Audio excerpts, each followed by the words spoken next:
Good evening, Beer Geeks, and welcome to the annual Craft Beer Channel Christmas live show. Well, hey, you're looking very Christmassy there, Johnny. I like your jumper. I'd love to say the same about you, but you look more like you should be in a skateboard documentary. It's my vibes, isn't it? Have you ever been on a skateboard? Yeah, one of my 3 regrets in life: not learning to skateboard properly, not learning to play guitar, and the fact that I don't own a.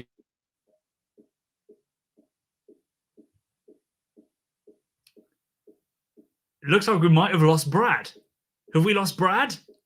I don't know. We'll find out in a second. I can do the show myself, and we'll never know. We'll never know what he didn't get, what his greatest regret is.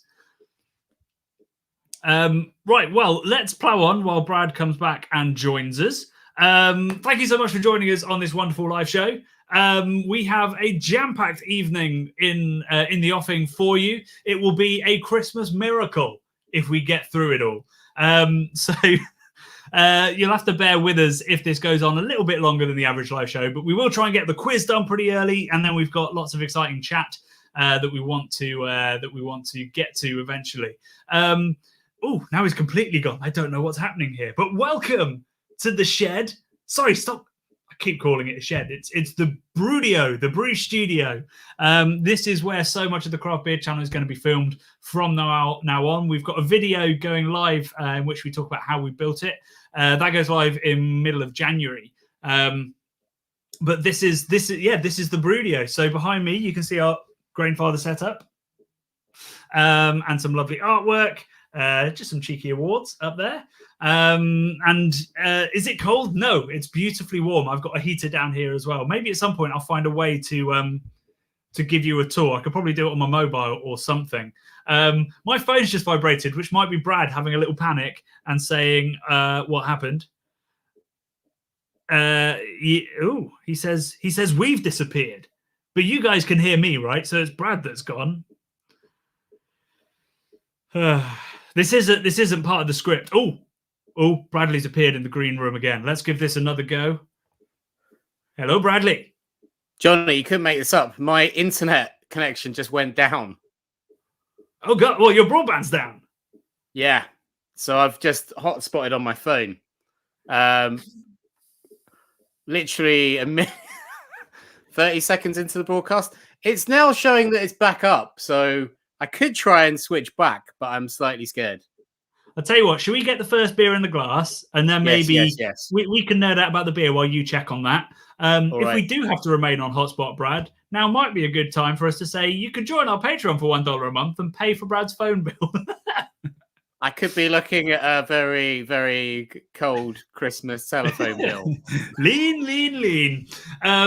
So we'll pitch the Patreon later. Let's get a beer in the glass, then we'll tell you how this works, because we've got lots of people watching tonight, so it may be some people's first show. And there's obviously, I was going to say rules. There's no rules. There's guidelines, Boris Johnson style guidelines, to which we would like to adhere. But anyway, so we'll get the first beer into the glass.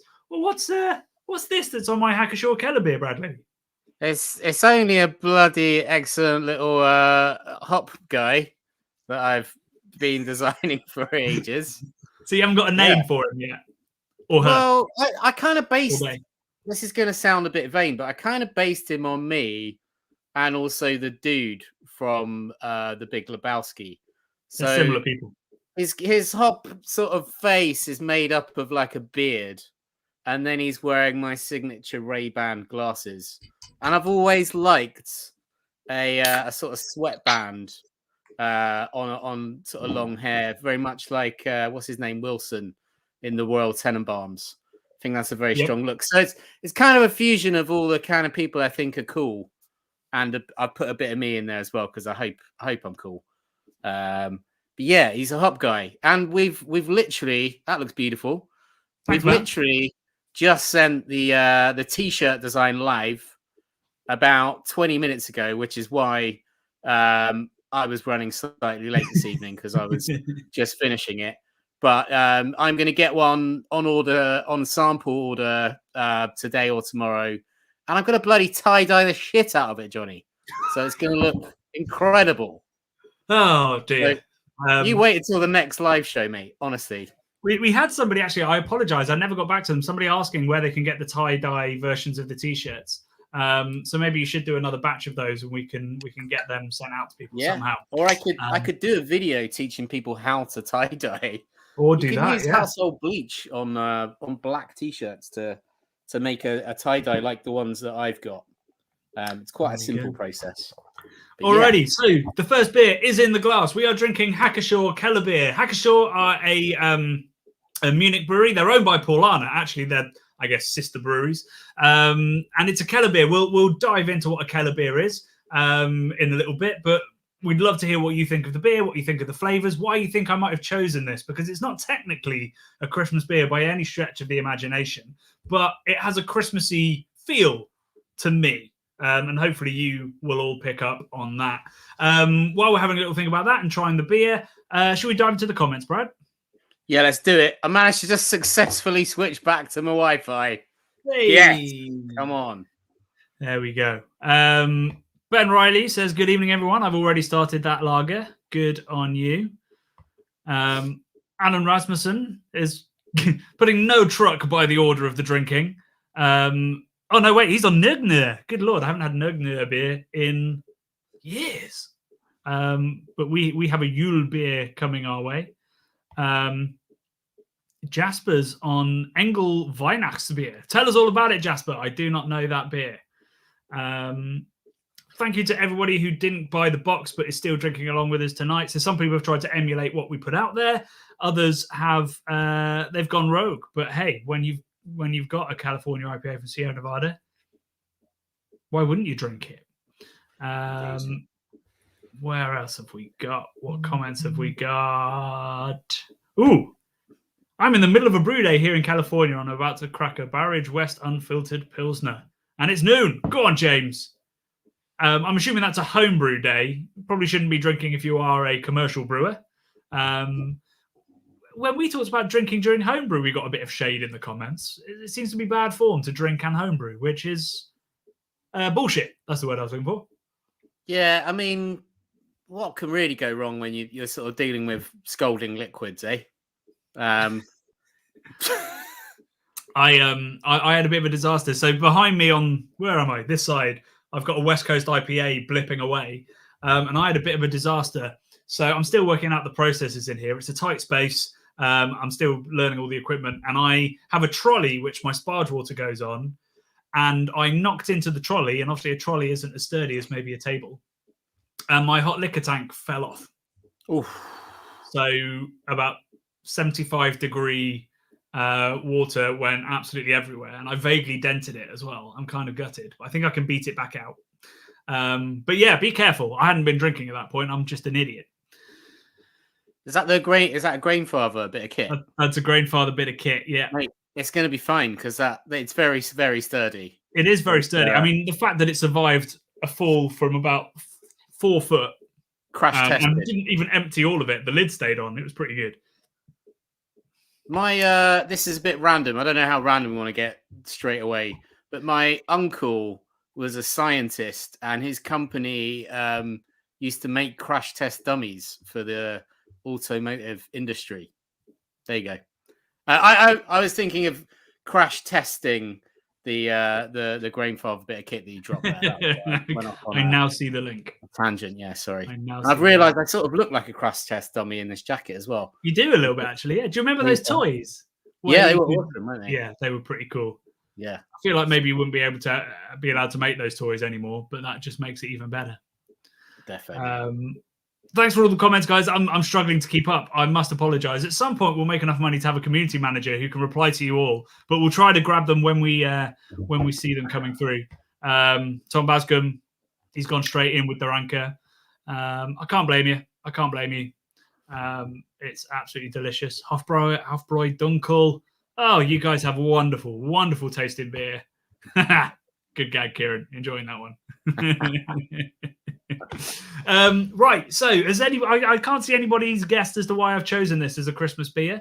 But basically, what I was trying to do is invoke the aromas, the look, the feel, the ambience of a Christmas market. How close do you think I got, Brad? Pretty close. You're just missing some sort of cinnamony sort of smells, and maybe sort of a pretzel stand making hot pretzels. I do have. Are they? Whoa! Oh, you bloody got them! I bloody got them. Who it was who said them on the Discord earlier? Because there's always a sausage stand at a Christmas market, so I'm going to complete the look. I didn't get that, but I got a pretzel chocolate with salted pretzels in, which is pretty cool. That's got Aldi written all over it, that design. Oh, it is Aldi, mate. Have you never had this? This is delectable. It's great stuff. Actually, no, I was going to say I don't shop at Aldi. I do shop at Aldi. I love Aldi. Mate, everyone shops at Aldi. There's no it's shame. Little I've got no truck for. I remember years ago, sort of in a of your mum style cut down, people used to say potentially your mum shops at Lidl or something like that as like a kind of cuss. But now everyone shops at Lidl. So everybody fuck does. Those haters. You know, you can't beat a bit of German efficiency when it comes to quality, cheap produce. There you go. We're not sponsored by Aldi, and even with that, we still won't be. We still won't be. Oh, cool, maybe. Everybody got the crisps. I'm feeling really left out on the crisp front now.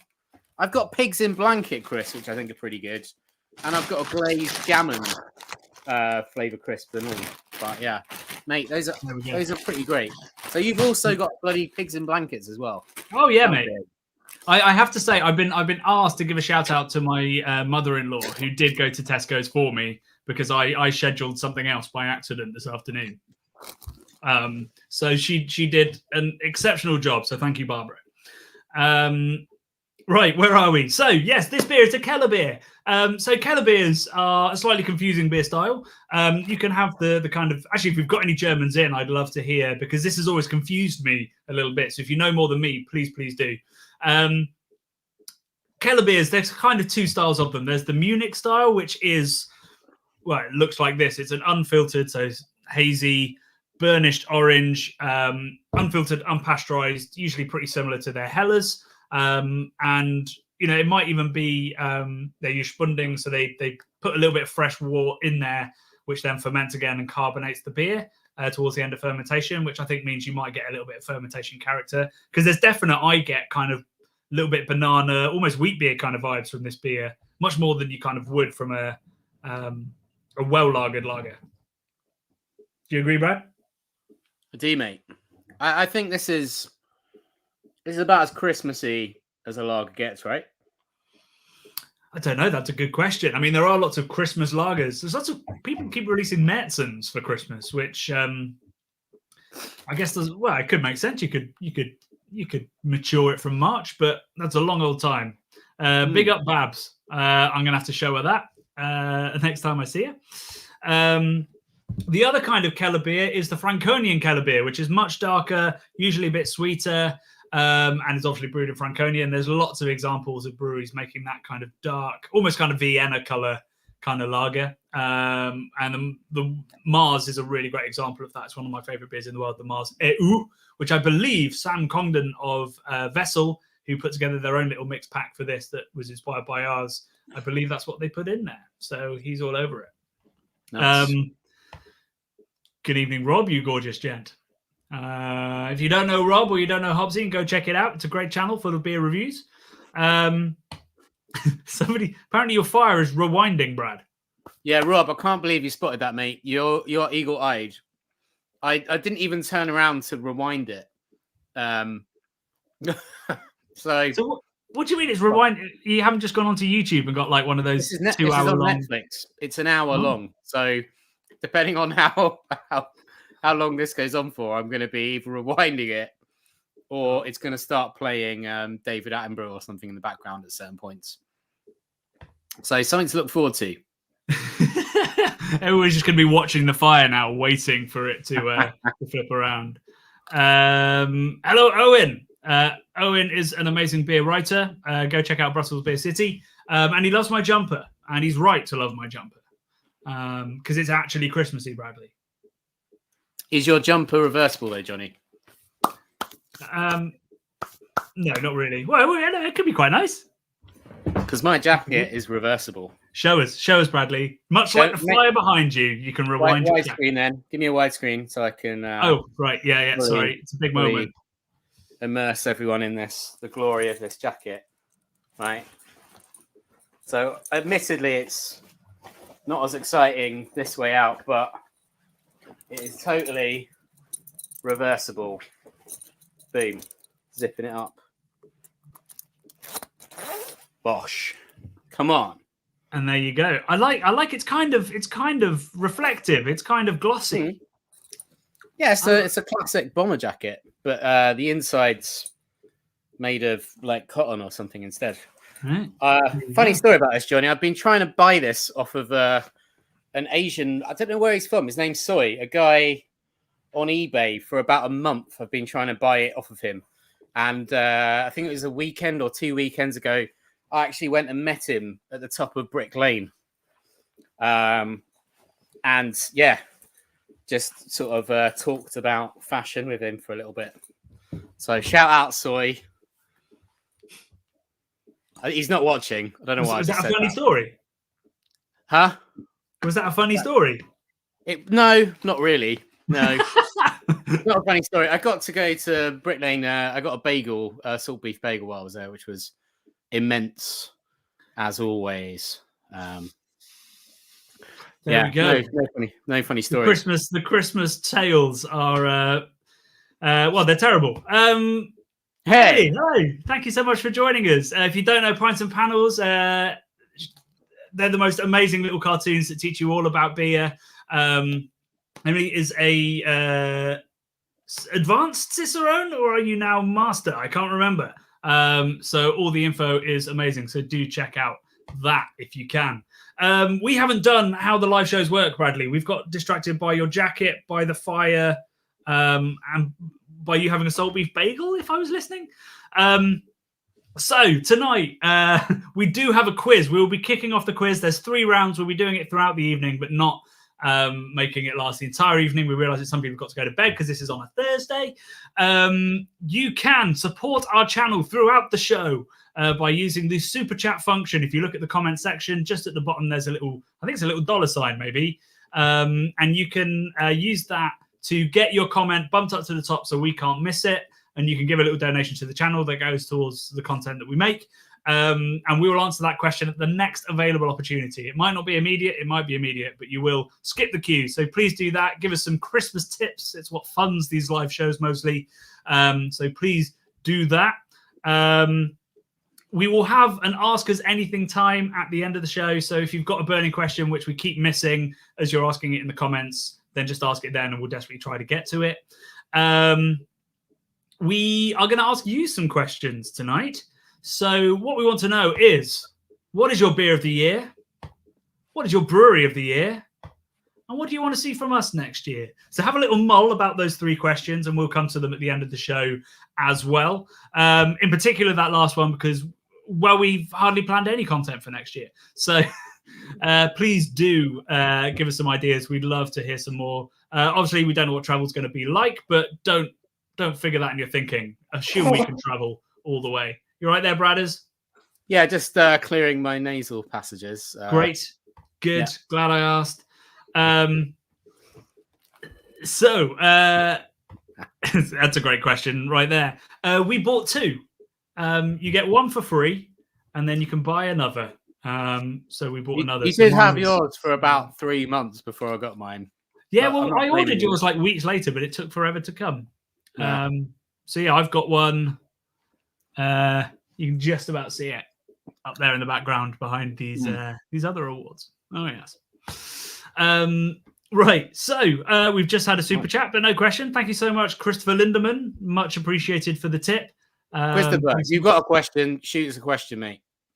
Hit us up. Here is somebody, I guess, saying what they're drinking, but also talking about the state of craft beer. People are already coming in with their brewery of the year, Distruce. I haven't had any Distruce this year. I don't think I'm going to be able to fix that. And then we've got some showing off as well. Yeah. Nice. It's coming out again in about 2 months, I think. Right, where are we? I think it might be quiz time. What do you think, Bradley? Yeah, I just saw Anthony Gladman has said about us. Yeah, Anthony's here. He said next year about us, a visit to Mills, perhaps. Absolutely. We were supposed to do a visit, was it last year? But then Johnny Mills, one of the founders, they were having a kid. It's a couple that runs it, and they were having a kid. So they said, when that's done. And now I can appreciate why you might want to postpone stuff like that. Yes. So guys, I'll keep trying to flash up your breweries and beers of the year, but we were saving that for the end. I thought you guys would take a while to mull, but clearly you're people who know your minds. So fair enough. Oh, somebody's saying Valhalla, so that's good because we've got one coming. Right, so the quiz this evening. We are doing it. If you may have done our quizzes from the original lockdowns back in March, April, and May of last year. They were chaotic and ridiculous. Some we got listed in timeout and had about 600 people tune in for the first one, and at least half of the quiz was geeky beer stuff. So that didn't pan out. We've learned our lessons, and this year we're going to get it right. We just had a super chat, Johnny, before we get into it. Brad's just snacking on crisps and watching the money roll in. Brewery of the year, Bellfield Brewery in Edinburgh. I have not even heard of Bellfield. No. Someone just said we should go to Scotland next year. Dr. Sam said, come up to Scotland, which we were planning on doing it this year, but then it just didn't quite happen. Yeah, we thought with the lockdown we could probably get to Scotland, and then even then we couldn't. So back to the quiz. If you want to get involved in the quiz, it's dead simple. There is a link in the descriptions box of this video to a Google form. Click on that link, and you can then enter your answers into that Google form. Google itself will mark your answers, and we'll have a winner by the end of the show. So it's that simple. If you have any tech issues, just stick it in the comments, and we'll try and sort it out. Hopefully it's all good, though.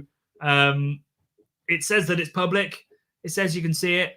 If you want to enter the competition, you have to give us your email, because otherwise it won't send your results to us.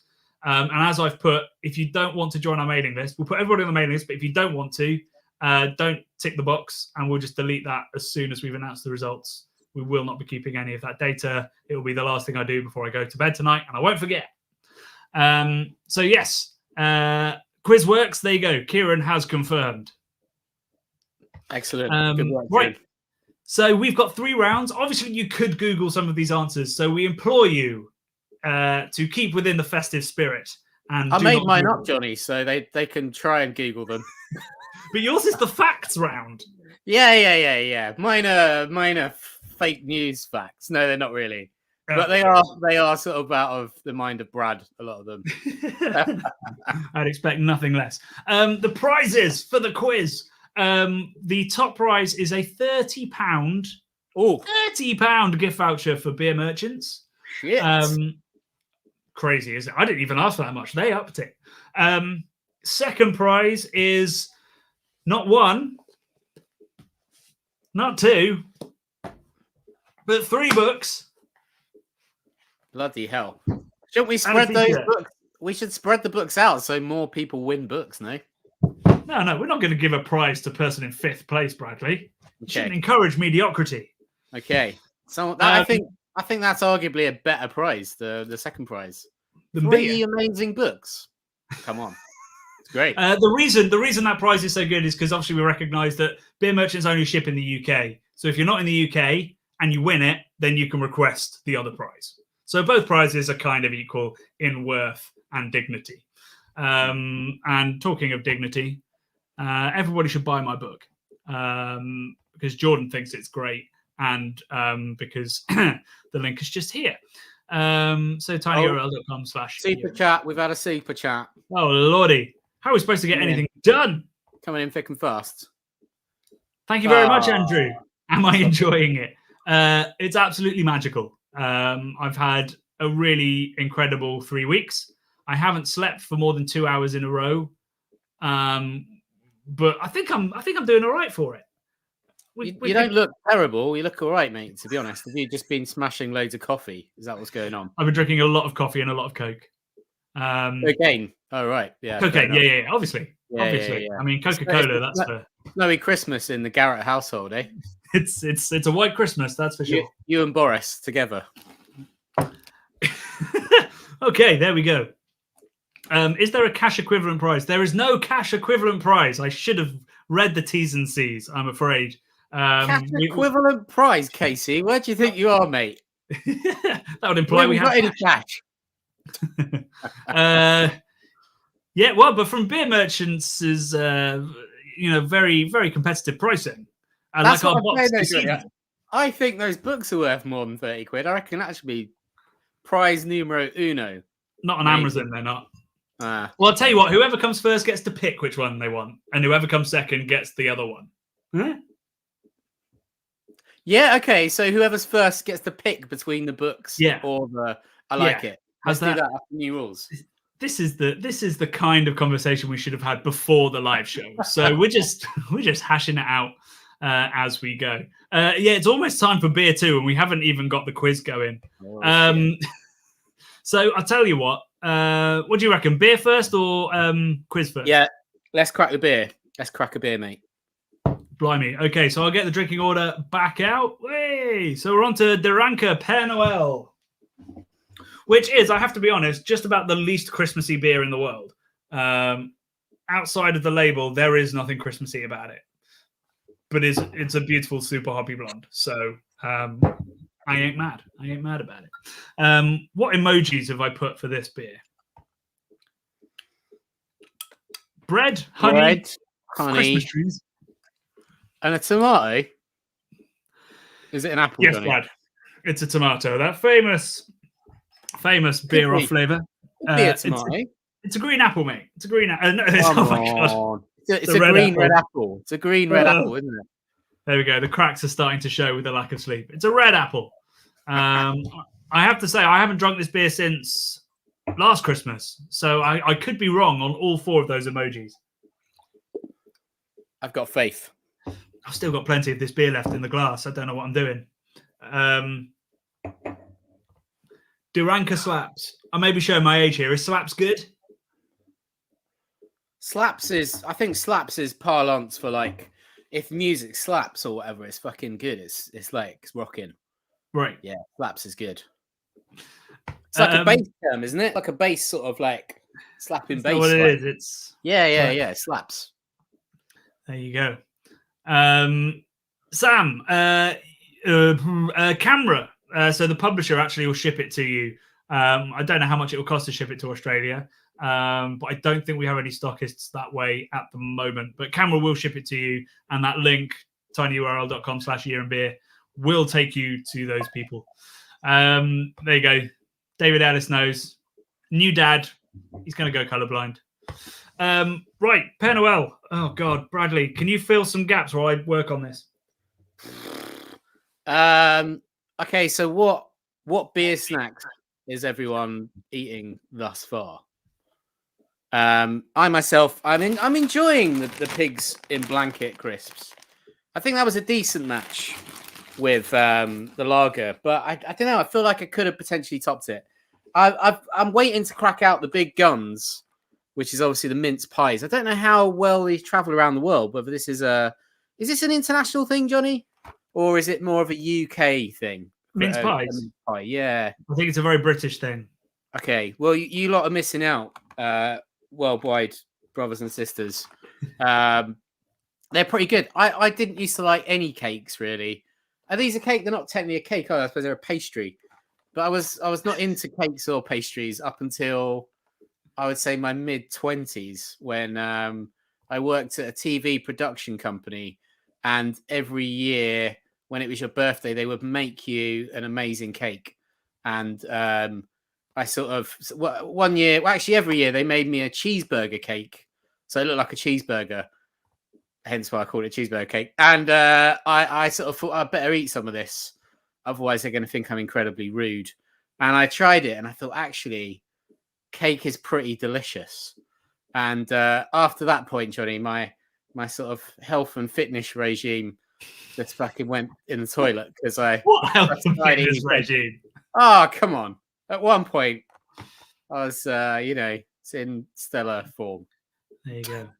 When I used to, live on the Bradkins diet of, I don't know what it was now. We won't get into that, but yeah. That full enough gaps? Yeah, you did. Yeah, that was pretty good. It started slow with the raspberry, but you dialed it in. These, you might notice there's 2 mince pies missing out of my pack. And when I came out of Aldi earlier, there was a bloke sitting outside, a homeless guy. So I offered him a mince pie, and he was really happy about it. So I gave him 2. There you go. So yeah, we've already That's spread a good Christmas story. a little bit of Christmas joy today. Yeah. Maybe I was feeling a bit shit today, so I mean, it's the sort of thing I do anyway. But it made me feel a little bit better about the world. But I mean, poor bugger's still sitting on a cold street, so in Catford, which isn't great. So not a great street to be on. No. No. Your snacks, guys, are also amazing. Owen's on the bibimbap. Amazing. Oh, saucy. Very, very nice. You like and making then those the Caribbean lamb shank. Wow. This is unreal. Dr. Sam, you don't look like you live in the Caribbean from that photo. I know, it's pretty rainy in the Caribbean sometimes. Looks like a sort of Atlantic coastline. Looks very much windy. But yeah, amazing. Right, Père Noël. Père Noël. Père Noël. Let's do this. And then we'll actually do the quiz. But I haven't drunk a lot since the kid was born, and I feel drunk already. So this could go real south or real north because it's Christmas real quickly. This is pokey, Johnny. This one, very pokey. You'd expect nothing less from Deranka. Are you talking bitterness here, Bradley? Mega bitter, and also I feel like it's going to blow my head off. No. I mean, it's 7%. 7%. Yeah. So yeah, their idea of Christmas. I mean, the clue's in the label. That's Santa hugging a hop. Yeah. I get it. So I don't know why you expected anything else, Bradley. I like it. It's a very savoury aroma. Really, kind of organic. It's a bit like Nettly. It's quite abrasive on the nose. I was expecting it to be more like just full of Christmas sweetness and stuff, but it's. Well, that's why I said it's the most un-Christmassy beer, isn't it? Because Christmas beers should be big, bold, sweet, dark, probably with an adjunct. And this one is just like a ton of hops. There is a hint of sweetness. It's a little bit darker than like Deranka, I think. Double X bitter. But it's just an absolute ton of hops. It smells like a certain part of the garden centre, but I don't know which part. You're outside. It might be the flowers that haven't bloomed yet. That section of the garden centre. Not the ones in full bloom, the ones you take home and they'll bloom for you. And then as Dark Danagan, there's a yeasty Trappisty thing going on as well, definitely. Oh, my glycol chill has kicked in. One sec. We can't hear it, Johnny. It's fine. Can you not hear it? The beeping. No. Oh, no, the beep was me turning it off. I could have just left it. Right, no, we can hear it. But there we go. I'll just let my Westie free rise for the diastole rest. It needs to tomorrow. I'm going to need a diastole rest tomorrow, I think. Right. Okay. Everybody seems to be enjoying just how hoppy this is. Ooh, Chris K. This is a good comment. Any thoughts on what we should call the hop dude? Do let us know. Probably not Hoppy McHopface. No. I mean, like I say, it was the dude was my main inspiration in life, really. But like in terms of the hop guy, the hop mascot, his attitude, his outlook in life. I wish I could be a bit more dude, a bit more carefree. I'm a very anxious person, but I try to be less anxious, but it's very difficult. David Hasselhoff. I do love David Hasselhoff, so what specifically do you love about David Hasselhoff? The fact that he was Knight Rider and Mitch Buchanan. It's pretty fucking cool. Yeah, I guess. Yeah, he's an 80s hero, mate. Come on, he's amazing. And also, I don't think he's a famously good human, but okay. is he a bad human? What's he I done think wrong? he's a bad human. Oh fuck. Okay. Well, I'm obviously not too up on it. I'm just looking back through rosy tinted, slow motion, jiggly sort of beach shots and amazing like 80s black stealth cars with like strips of pulsating red on them that talk to you in a British sort of psychopathic cold accent. He was just cool, wasn't he? Yeah, I'm not sure he'd appreciate being called jiggly. Well, I wasn't necessarily thinking of him, but I mean, he was a bit jiggly. Okay, Bradley. There were Okay, more jiggly people on that. I think it's quiz time. So we have 3 rounds this evening. I will be quizmaster for 2, and Brad will be quizmaster for his own. We have the film round. Yeah. We have the Brad Facts round. Mm-hmm. And we have the music round. All 3 of which are, of course, festively themed. So if you're ready, then I think we go for it. We do this quiz, Bradley. Let's do it. Let's do it. Alrighty. So if you we'll give you a couple of minutes just to stick your emails in, decide whether you want to join the mailing list, and then get ready. I'm going to take a sip of beer, and then I'm going to ask question 1. We put, while we're sort of waiting, we did put out a tweet the other day, didn't we, that if anyone new joins the Patreon, I'm going to try and get Christmas patches out to them. Right? Yeah. Did we put that out? Yeah, we did put that out, didn't we? Yeah. So yeah, if you're not a member of the Patreon, you can join now, and Bradley will try and get a patch out to you for Christmas, because I know you want to unwrap that under your Christmas tree. Sponge hop? No, it doesn't quite work for me. Right, okay, film round time. So I will be reading out famous and less famous lines from amazing festive films, and your job is to tell me which film it is from. Okay? So I'll give you the quote. You tell me from the multiple choice options which film this is from. Bradley, while I'm doing this, can you watch out in the comments in case there's issues? I can. Awesome. Alrighty. So, quiz time begins. Question 1. You sit on a throne of lies. I'll say it again. You sit on a throne of lies. What film is that from, people? What film is that from? What Christmassy film is that from? What Christmassy film? I mean, it's multiple choice. They're all Christmas films. Question 2. Remember, George, no man is a failure who has friends. Remember, George, no man is a failure who has friends. Isn't that a lovely sentiment? It's pretty good. I think it's something to live by, right? You're kind of, if you've got a good... Well, I wanted to do a T-shirt ages ago, which never got out, which was about that whole sort of sentiment. About, you can tell how good a person is by their sort of friends kind of thing. But yeah, we'll get to that another day. It's a great song in Muppet Christmas Carol as well. We've got some people giving the answers in the comments. That's not in the spirit of the game. Please keep it to the Google Forms. Although not all of the answers are correct. So, sucks to be you. Is it the Grinch? Who's entered the comments? Was that hashtag the Grinch or someone who's spoiling? Who's spoiling it for people Christmas? being spoilers? Right, question 3. There was more than one lobster present at the birth of Jesus. Question number 3. Why have I gone into full-on Mecca bingo mode? There was more than one lobster present at the birth of Jesus.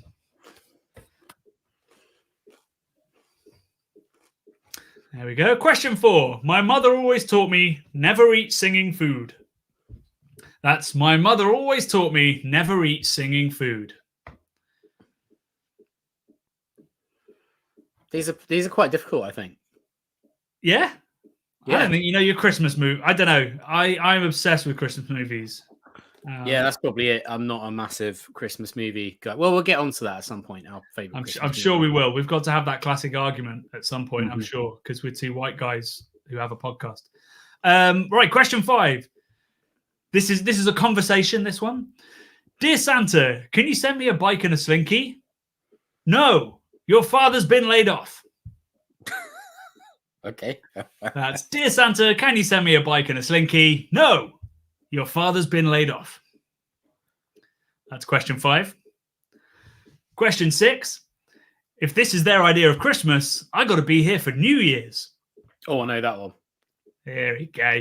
That's question 6. If this is their idea of Christmas, I got to be here for New Year's. Fucking best Christmas film in the world. No hints, Bradley. No hints. I saw it I went to see it in the cinema last week. No hints. Question 7. I'm eating junk food and watching rubbish. You better come out and stop me. Second greatest Christmas film. Said through a mouthful of mince pie as well. I'll say that again. I'm eating junk food and watching rubbish. You better come out and stop me. Question 8. One man's toxic sludge is another man's potpourri. One man's toxic sludge is another man's potpourri. And number 9. In some ways, you're far superior to my Cocker Spaniel. That's in some ways, you're far superior to my Cocker Spaniel. It's a deep burn, that one, isn't it? I'm enjoying some of these responses. I think they're pretty random. Well, obviously, I didn't want to go for the famous ones, you know? Yeah. So question 10, the last one. This is my favourite one, actually. I hope that you got my present and there wasn't too much blood on it. I hope you got my present and that there wasn't too much blood on it. Wow. That's one of your favourite films. You, in fact, told me to watch that one, Brad. Is it? Let me think. I'm trying to remember what that is. I can't quite remember what that is, but okay, I'm into it. I told you to watch it. Interesting. That might give some people some clues. Should give me a clue. I'm enjoying this. There's a Home Alone 4. Yeah, I think there's another one coming as well, isn't there? And the There's original one on cast. Disney Plus at the minute that's like a modern one with the kid from the Taika Waititi movie about Hitler, his imaginary Hitler friend. Jojo Rabbit. Yeah, the kid from Jojo Rabbit, the sort of best friend, is the new Macaulay Culkin. I haven't watched it, but yeah. June. Excellent. Greatest Christmas movie of all time. Yeah. Are we talking the original David Lynch one? Yeah? To be fair, there's a lot of sand, and they did a lot of walking through sand, a lot of camels. There's no camels in June, but there's giant worms.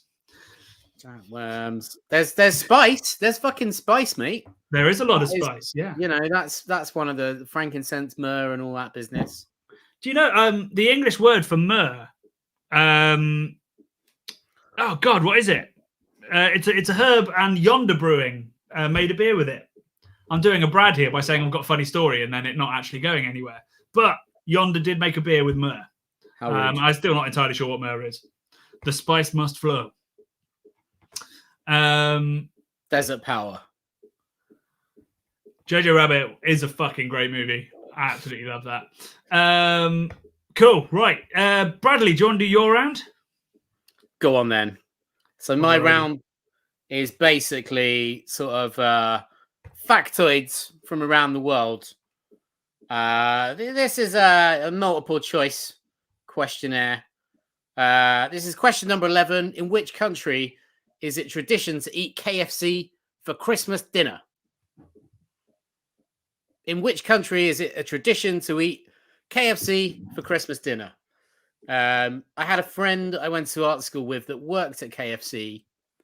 I won't give away his nationality, but he was from the country which is the tradition. And he told me that once he put the sort of chicken into the fryer, but the fryer wasn't turned on, and he apparently served it to people, and it was like raw chicken. So I didn't really believe a lot that he said, but he did tell me that one time. Wait, did you fact check it? Did I fact check him, or did I fact check this question? This, yeah.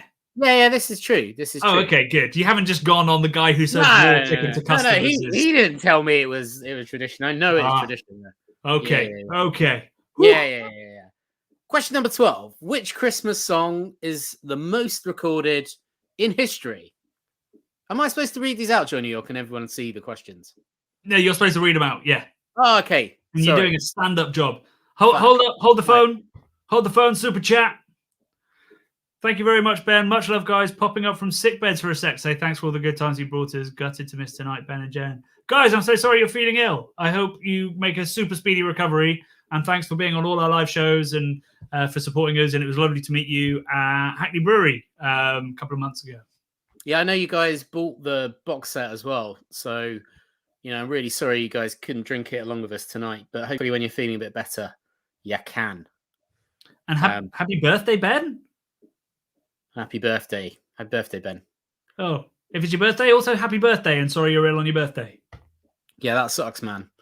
Am I supposed to read the multiple choices here, Johnny? No. People can read those themselves. Yeah, you're all good. All right, so we've just had question number 12. Which Christmas song is the most recorded in history? Question number 13. Christmas decorating sends how many Americans to the emergency room each year? That's Christmas decorating sends how many Americans to the emergency room each year? It was a different Ben's birthday. So happy birthday, Ben. Ben 92? Is he 92? Ben, are you 92? Where am I going? There we go. If your name's Ben and it's your birthday, happy birthday. And even if you're not ill, I hope you feel great. Shout out to all the Bens on the birthday, Bens. All the birthday Bens. Right.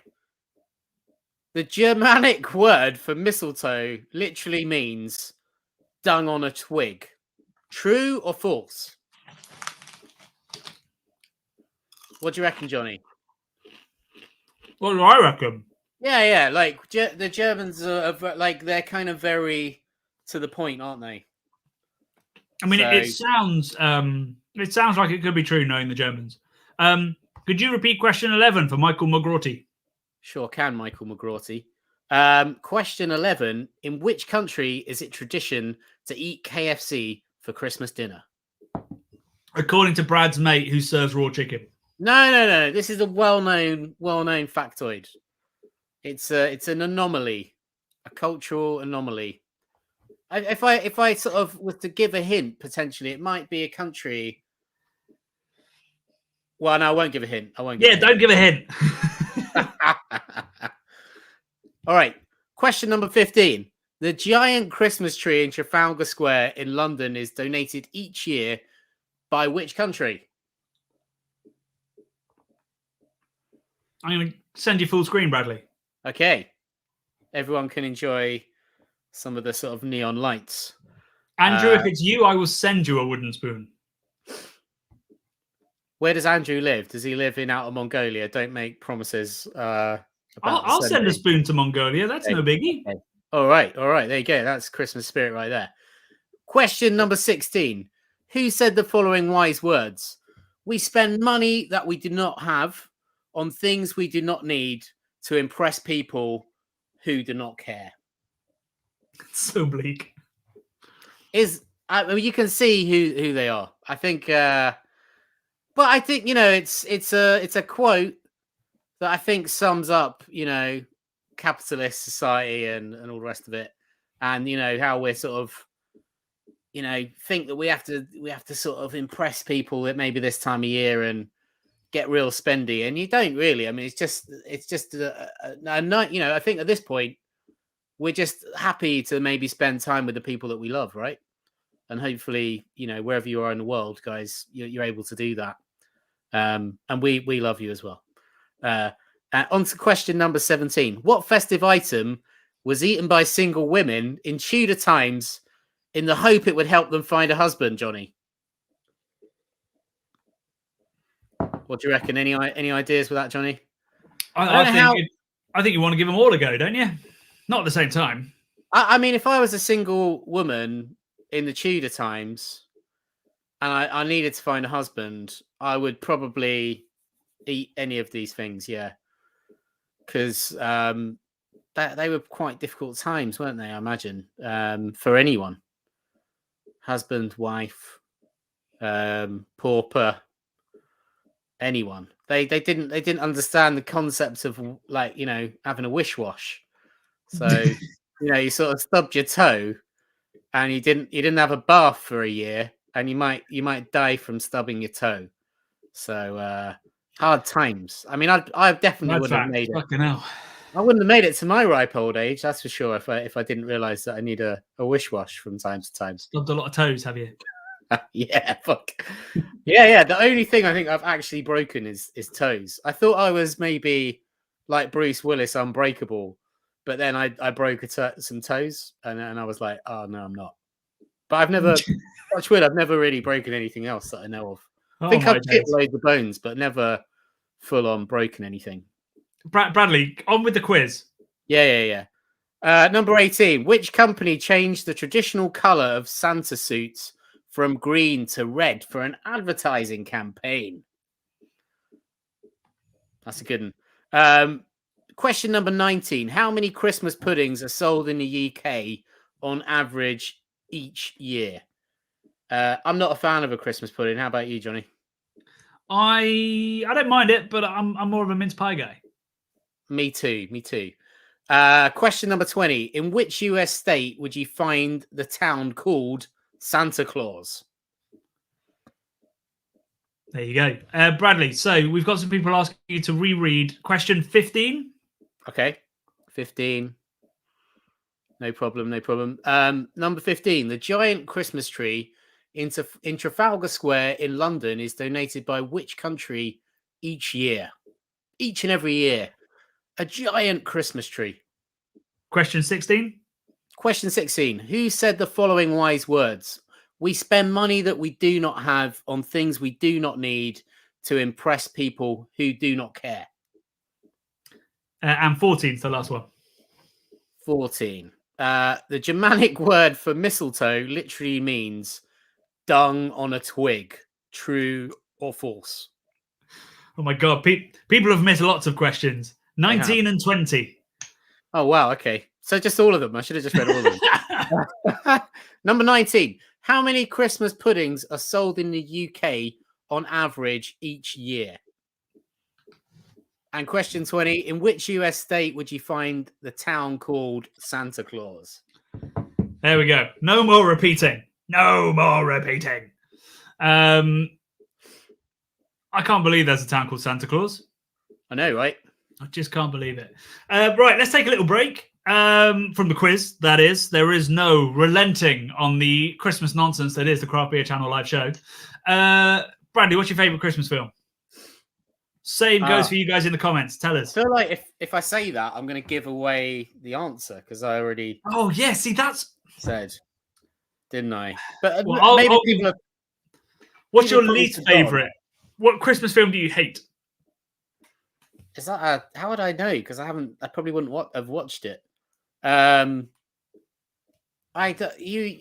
talking about Hallmark films. I don't think I've ever seen a Hallmark film in my life.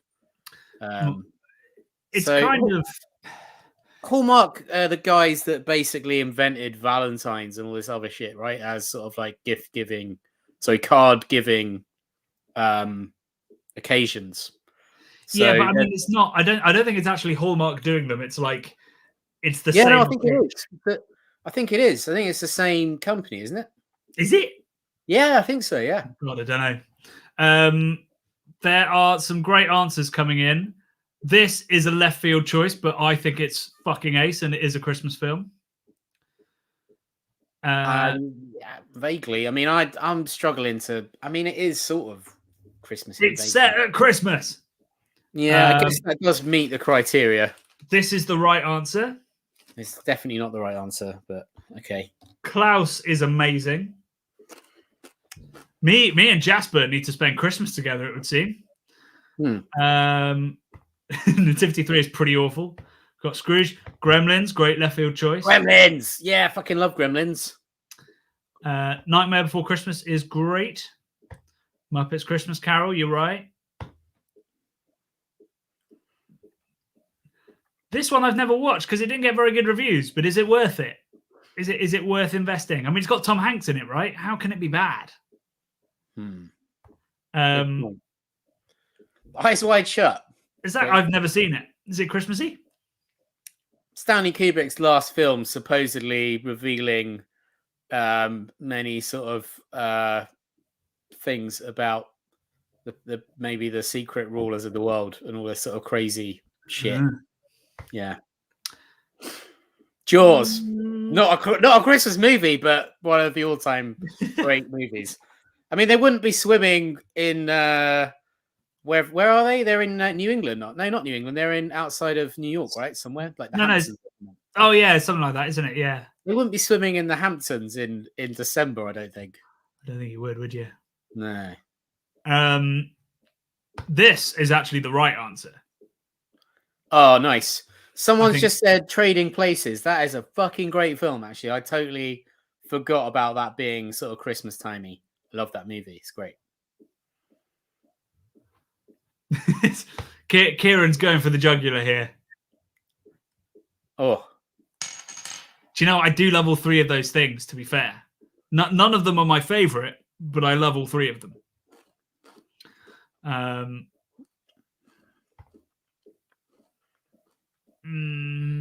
Hey. Jingle All the Way is, I mean, it's a terrible movie, but it's bizarrely watchable. Blackadder Christmas Carol. I'll hear an argument for that. Oh, well, let me show it. There we go. This is my beef with Love Actually. All the men are twats. All the women have no agency. It's a very shallow film. I watched Planes, Trains and Automobiles. That's a good movie. Which I really enjoyed recently. That was a good one. Is it Thanksgiving, I think, technically? I once worked on a party for Richard Curtis, and it was around Christmas time, actually. Yeah. What do you mean you worked on a party for him? It was my place of work where I used to sort of make animations and sort of video content and stuff, and I made him a load of animated stuff for his Christmas party. Oh, well, there you go. Yeah. We've had a super chat just dropping in saying good beery festive vibes to everyone. Love and beer. Cheers, Josh. We look forward to having you on the Craft Beer channel again as the third member, the George Martin. Is it George Martin? Was the fifth Beatle? George Martin, not George Harrison. Yeah, George Martin. Yeah. Oh, I don't know. My brain. I drove around to Josh's house to deliver his Christmas gifts the other night because he lives not too far away from me, and he's recently moved, so his sort of address wasn't up to date when I was posting stuff. So I know he was at a Christmas. Oh, I think his Christmas party got cancelled, but he's supposed to be at a Christmas party tonight. So anyway, Josh, thanks for joining, man. There we go. Right. Well, thank you for all of your thoughts. Not all of them are Christmas movies, but hey, Christmas is a feeling. And if that film gives you that feeling, you're still wrong. Right. What about The Thing, actually? That could be a Christmas movie. It's very... The Thing? Yeah. It's incredibly cold. Or what about 30 Days of Night? The sort of vampire film set in the... Is it the Arctic or the Antarctic? That's a good bad movie, in my opinion. I reckon that's Christmassy. Yeah, well, that's going to depend. If it's in the Arctic, then it's going to be a Christmas film. If it's in the Antarctic, I guess that's... I think it's in the Arctic. It's in an Alaskan town. Right. Oh, yeah. Yeah. So, yeah, that could be Christmas. Yeah. Sure. Yeah. Be the 21st of December, I guess, wouldn't it? Yeah. Merry Christmas. Here's bloodthirsty vampires trying to kill you for a month solid. If it snows, it's a Christmas film. It's hard to argue with that. Right. Let's go on to the final round of the quiz. So get your Google Forms ready. Never has there been a more festive phrase. One more super chat, Johnny. Oh, good. Thank you, T. Nuki. Very much indeed. Benjamin Bland says he does watch the Thing at Christmas time. Me too, mate. Me too. I'm a massive John Carpenter fan, so I'm wheeling all of those classics out. Okay, here we go for the music round. So there's 2 sort of multiple choice questions, and then there's 8, where is this lyric from? I will not be singing them because that would obviously give away which song it is, so I'm going to do my absolute best not to give the tune. Johnny, can I just shut you down before we go on? Can we go on to the next beer? Oh yeah, good point. Let's go on to beer number 3. So let me get the drinking order up. We're bocking it. Bocking the trend, eh? Bock around the bocking around the Christmas tree. There we go. Bock the system. In fact, that's not Christmassy, Brad. It is if you're an anarchist. So Julebok. Anybody who's read my book will know that Norway has a rich history of brewing Christmas beers, thanks to King Hakon of around 920 AD. And I think this is a dark lager, right? It's kind of inspired by all the dark Christmassy lagers that are made by Carlsberg and all that lot up in the Scandinavians. People, if you're from that part of the world, let me know any history you might know about Box and Yuletime. But Yuletime wasn't a Christian festival. It was a certain time of year when the harvest was done, the hunting season was in, the first animals were in, the harvesting had happened, and it was a bountiful time for winter food. And I think they celebrated the successful harvest. I think that's what Yule was. Jingle Bell Bock, strong G Fun Kid 24. Lervig equals win. Let us know what you're drinking if you're not drinking this. Let's give this one a go. I've never had this beer, so this is a new one on me. Ooh. Smells like very dark toffee. Yeah. And molasses. God, it's a rich aroma for 4.7. Very treacly, isn't it? That's some darkness. Oh, but it's nice and dry. Soft caramel, a little bit of coffee or dark chocolate. Always lovely.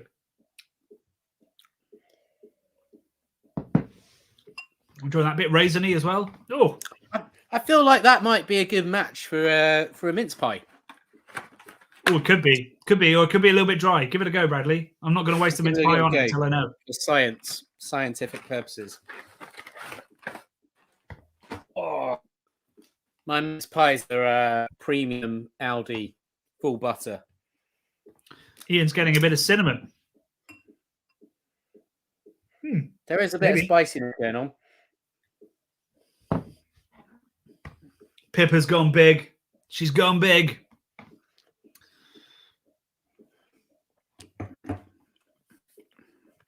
Halo going off, mate. I'm loving that combo.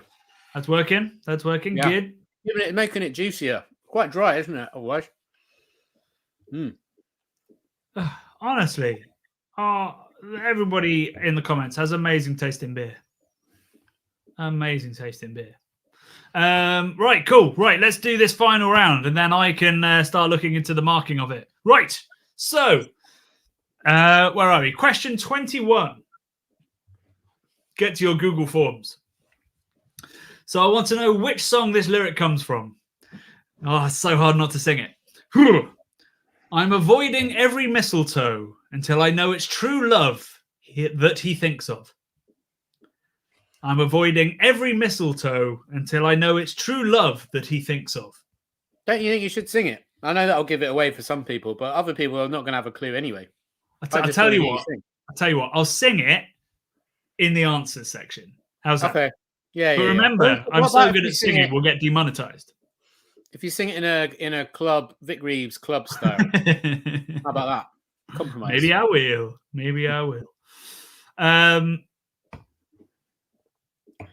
Where are we? Question 22. So this is a multiple choice answer.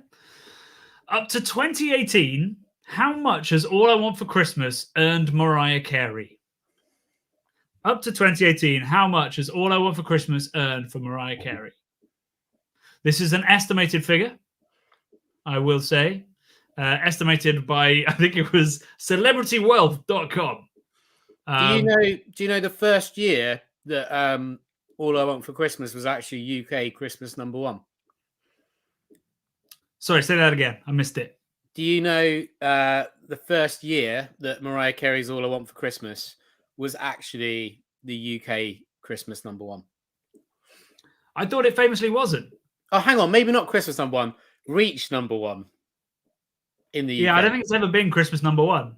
It's been number one. I don't know if it was at Christmas time, but it finally reached number one in which year in the UK? Because I looked at this earlier. There you go. Callum says last year it managed it finally. But yeah, the first year that it wasn't. You're right, Callum. You're bloody right, mate. There you go. Right, question 23. Which song is this from? Feigning joy and surprise at the gifts we despise over mulled wine.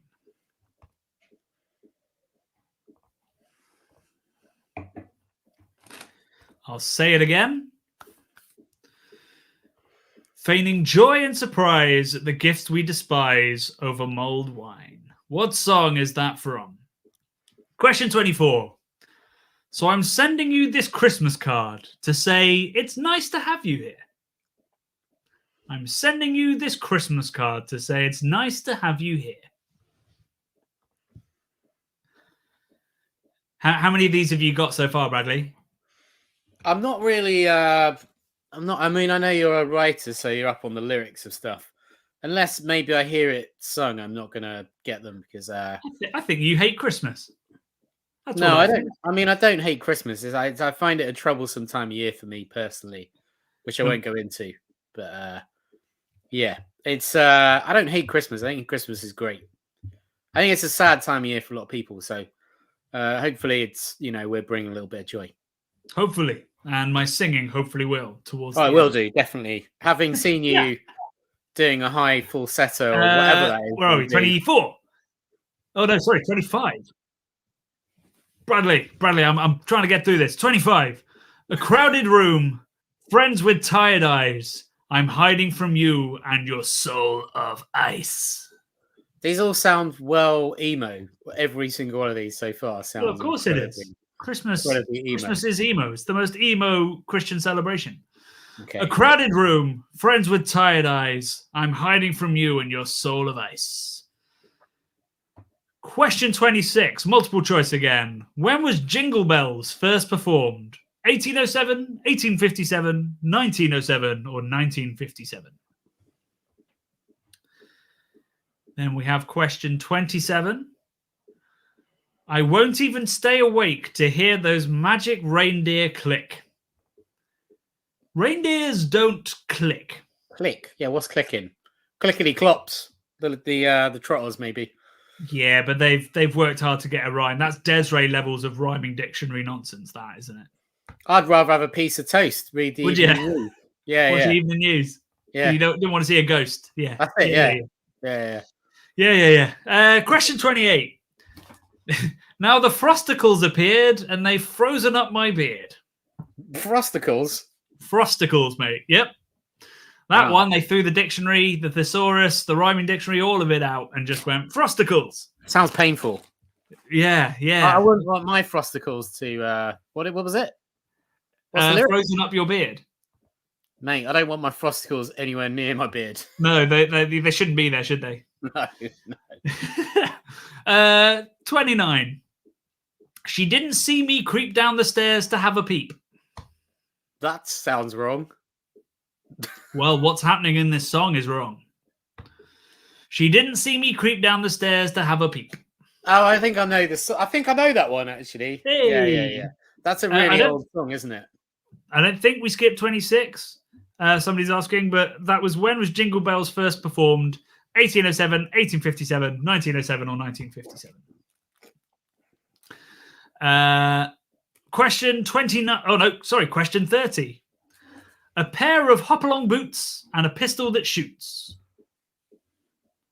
A pair of hop-along boots and a pistol that shoots. Bradley, your fire's gone. Yeah, I just realised that, and then I've just turned it back on. Phew! People are so much more interested in that than the... Oh, God. the quiz. Right, so we've got... People want 27 again. 28 again. Any others, let me know. I've already forgotten what numbers I just said. 27 again. Let's do 27. 27 was, I won't even stay awake to hear those magic reindeer click. And then question 28 was, now the Frosticles appeared and they've frozen up my beard. Two very questionable lyrics. Very questionable lyrics. Brad, didn't you feel the cold draft? I did. Yeah, it's a good which question. is how I need to turn around and rewind the video. Yeah. Or Kieran, is it you on a slope? I mean, if I was on a slope, that'd be quite festive, wouldn't it? I could be sort of skiing about and stuff. I might feel like I'm on a slope when we get to the end of this drink along. That's for sure. I don't know what this is, Rusty, but I like it. Who is it who always writes us an amazing poem every live show? Oh, maybe that's Rusty. Is it Rusty?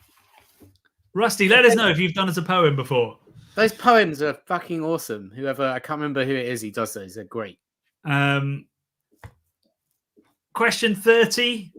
A pair of hop-along boots and a pistol that shoots. 21 and 22. We've got avoiding every mistletoe until I know it's true love that he thinks of. That's 21. And then question 22 is up to 2018. How much has All I Want for Christmas earned Mariah Carey? I think whatever answer you choose, it's a fuck ton. Did you know that song was written in 15 minutes? I mean, I can sort of believe it. It's all in the production, isn't it? That's what makes that song. There's not a lot to it, to be honest. It's a fuck. I mean, it's an earworm, which is what you want when you're writing a pop tune. Without a doubt, big old June worm. It's kind of amazing. Yeah, it's a June-sized earworm. Talking of, what did you say, King Harkon or something earlier? Hakon, yeah. Hakon. The guys from June, the bad guys, weren't they called Harkonnen? Harkonnen, yeah. Close. Harkonnen. Close, but no cigar. I like this. Emo Christmas or Emu Christmas? Maybe it's not turkey on the in the oven. It's emu. I was reading about where Xmas comes from, because I think a lot of people think that's a modern abbreviation. It wasn't Rusty. Huh? It wasn't Rusty. Who was our poet? Who is the poet? Did you know that Xmas goes back to the Middle Ages? Did you know that, Johnny? The term. Xmas? Uh-huh. It's not a modern abbreviation. Well, I didn't know that. I'd never really thought about it. Yeah, it goes back to the Middle Ages. It's because it used to be spelt something like it. Or X was like pronounced chi or something, so it was like Chimus. Oh. It's like Christmas sort of thing. I read about it earlier. It's sort of gone in one end and gone out the other. But Xmas, I thought was a modern abbreviation. It's not. There you go. Yeah, exactly. That's it. It goes back to ancient times. But it was, I think, Middle Ages was when it. Well, obviously that was when it was kind of coming into prominence. Xmas. There you go. There you go. It's an educational evening, I'll tell you. The Craft Beer Channel Christmas live show. Right. Well, that was the quiz. So once you've finished, you've put all your answers in. My Google Forms has crashed. But I believe you might click send, or you might just close it. Something happens, and you enter. And I will be looking. Oh dear, because I've got to reload this to look at the responses. So we've had 41 responses so far. We will give you until 9:30. So you've got 14 minutes to rethink some answers. Please don't Google any. And at that point, we will do the cutoff, so you won't be entered after 9:30. And then we will announce the winner once I've checked who got the highest score. And I might be able to dig in and have a look at some of the hilarious answers as well. Tell me about what you think of this beer, everybody. I'd love to hear your thoughts on the Julebock. I've got to say, I haven't noticed. I love the label. I missed the foil to start with. It's good. Yeah, it's quite subtle, the old foil there, isn't it? But yeah, it's nice. It's classy as always from Lervig. Those hands are quite witchy, aren't they? They're quite grinchy sort of looking. Grinchy hands, yeah. Mm. Sorry, this is a great question. Apologies. it's not the end of the world if you didn't, but do put an answer in the tiebreaker box if you can. That just means that if two people, however many people, have the same score, we will pick a favorite from our favorite answer there. If you haven't put one in there, we will come to you if you are winning. If you are in a tie-breaking position, we'll come to you and say, please give us your answer for that box. That box. Okay, Johnny. Keep it together, guy. It's quite carbonated. Anything else from people? No, we've got people drinking other things. 666 by the Devil Project. In Drowning Away. Don't know 666. Didn't bother with the tiebreaker. I know I've lost. That's not the Christmas spirit. You never know. If everybody seems to have struggled with this, maybe it was a little bit harder than I intended. Great beer, great brewery. They make great lager. The box really tasty. Maybe a little bit too dry for the style, but still very tasty. I just thought of another Christmas film I love, Johnny. Hit me, Brad. Yeah, Rare Exports, A Christmas Tale. I think it's called A Christmas Tale. A Christmas Tale, yeah. Rare Exports, A Christmas Tale. It's a Finnish sort of horror film about Santa, which is great. Somebody did mention that in the comments. I saw it. Oh, really? It's fucking excellent. I saw it years ago. I think I saw it when it came out at the cinema, and I was like, this is super cool. Yeah, because with Krampus and all that, so it's quite dark, like all this sort of Saint Nick and all that. Yeah, it's just like super weird, and the fact that it's all tied back to sort of paganism and everything. It's quite an interesting time of year. Do you know Saint Nick is sometimes claimed that he was the patron saint of beer, and apparently that came from the fact that he was often pictured next to a barrel, but actually there were dead kids in the barrel. Yeah. But he resurrected them, so it's got a happy ending. But it's got nothing to do with beer. I mean, that's certainly an adjunct, isn't it, and a half. Yeah, Sorry. I mean, Omnipolo haven't done that yet, but who knows? If they lose the ability to shock, it could happen. That is dark. That is dark Christmas content there from the Craft Beer channel. Apologies to anybody offended by the idea of putting dead. Oh, no, I'm not going to say it. I'm not even going to say it. What I will say is, towards the end of tonight, I mean, we're miles behind already, but towards the end of tonight, we will be asking you your favorite beer of the year, your favorite brewery of the year, and what you want to see from the Craft Beer channel next year. So please keep mulling that over. You can put it in the comments. I'll flash it up. But we will be discussing it at the end. We'll be asking ourselves and digging into the comments. Thank you so much, Felipe. You're from Brazil and living in Germany, two wonderful countries. I'd like to congratulate you on the Cask Series. 2022 is the year I got to visit the UK. I get to visit the UK, my favourite beer stars. Where are you going in the UK? If you need any tips, do let us know. We'd love to give you some tips, but obviously lots of our tips are in the video, so just go to where we go. We don't feature anywhere that's shit. That's a CBC guarantee. Although we have featured McKellar and they fucking suck. We went to a brewery in Florida, which was shit, didn't we? Did we feature them? The 3 one. Oh, that was fine. Oh, Three Daughters. Yeah.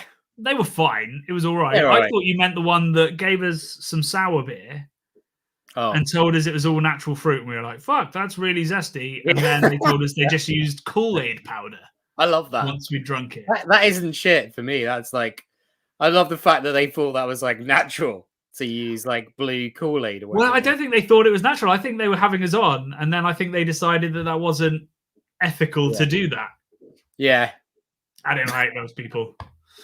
Merry Christmas to you, Johnny. Any homebrew content coming? What are you brewing? Oh, Johnny. So, yeah, yesterday we were supposed to have our second episode of our Christmas brew. That didn't happen because new dad, but it will go live next week. That'll be our last video of the year.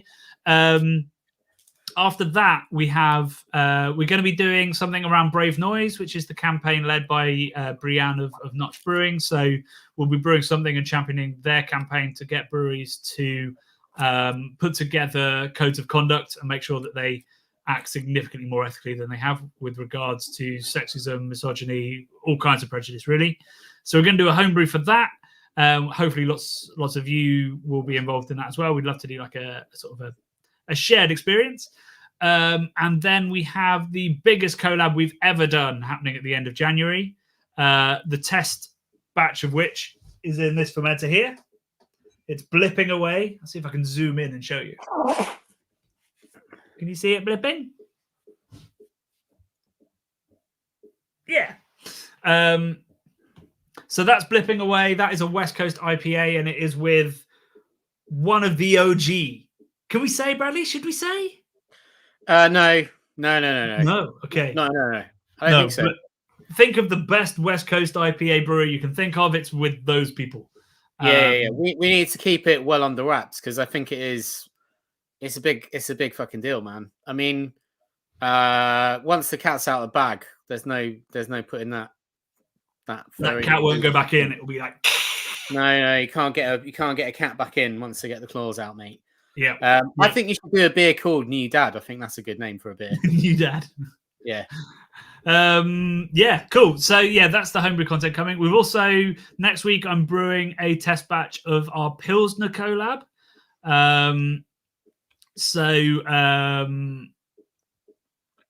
I won't reveal that either because also we don't entirely know it's with that brewery 100%. But we do have the start of a recipe, so I'm brewing that. I've got the malts down there and the hops probably in the fridge.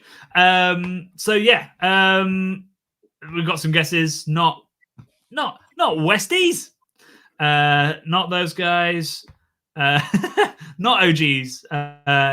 What is there what's so you got OGs and then you got people that bring it back. RGs, retro gangsters. I don't know. Yeah, I don't know what that would be actually. Someone who brings it back. Don't know.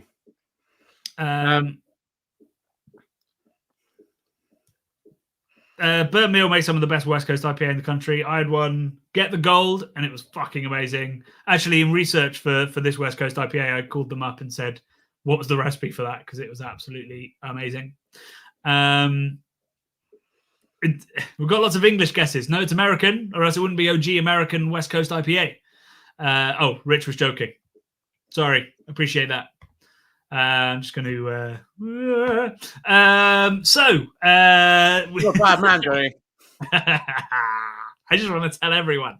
Should we get on to the next beer? Yeah. Let's fucking do I've moved on to the premium sausage rolls now, Johnny. What? You didn't say you have sausage rolls? Yeah, I got premium triple pork sausage rolls. I'm not really sure why they're triple pork. Yeah, what? Pork shoulder, pork belly, and pulled pork, topped with Nigella seed sprinkles. Mate, I tell you what, Aldi is getting real classy. This is a Nigella seeds, you know? Nigella seeds. Triple pork. I mean, that's like, I can't remember what brewery did it, but they called it triple hopped. You're like, it's not necessarily, like, loads of beers are triple hopped. It's not a thing, you know. It's not a thing to be proud of. It's like, yeah, we put 3 hops in. Like, cool. Like, putting 4 in isn't any better. It's just different.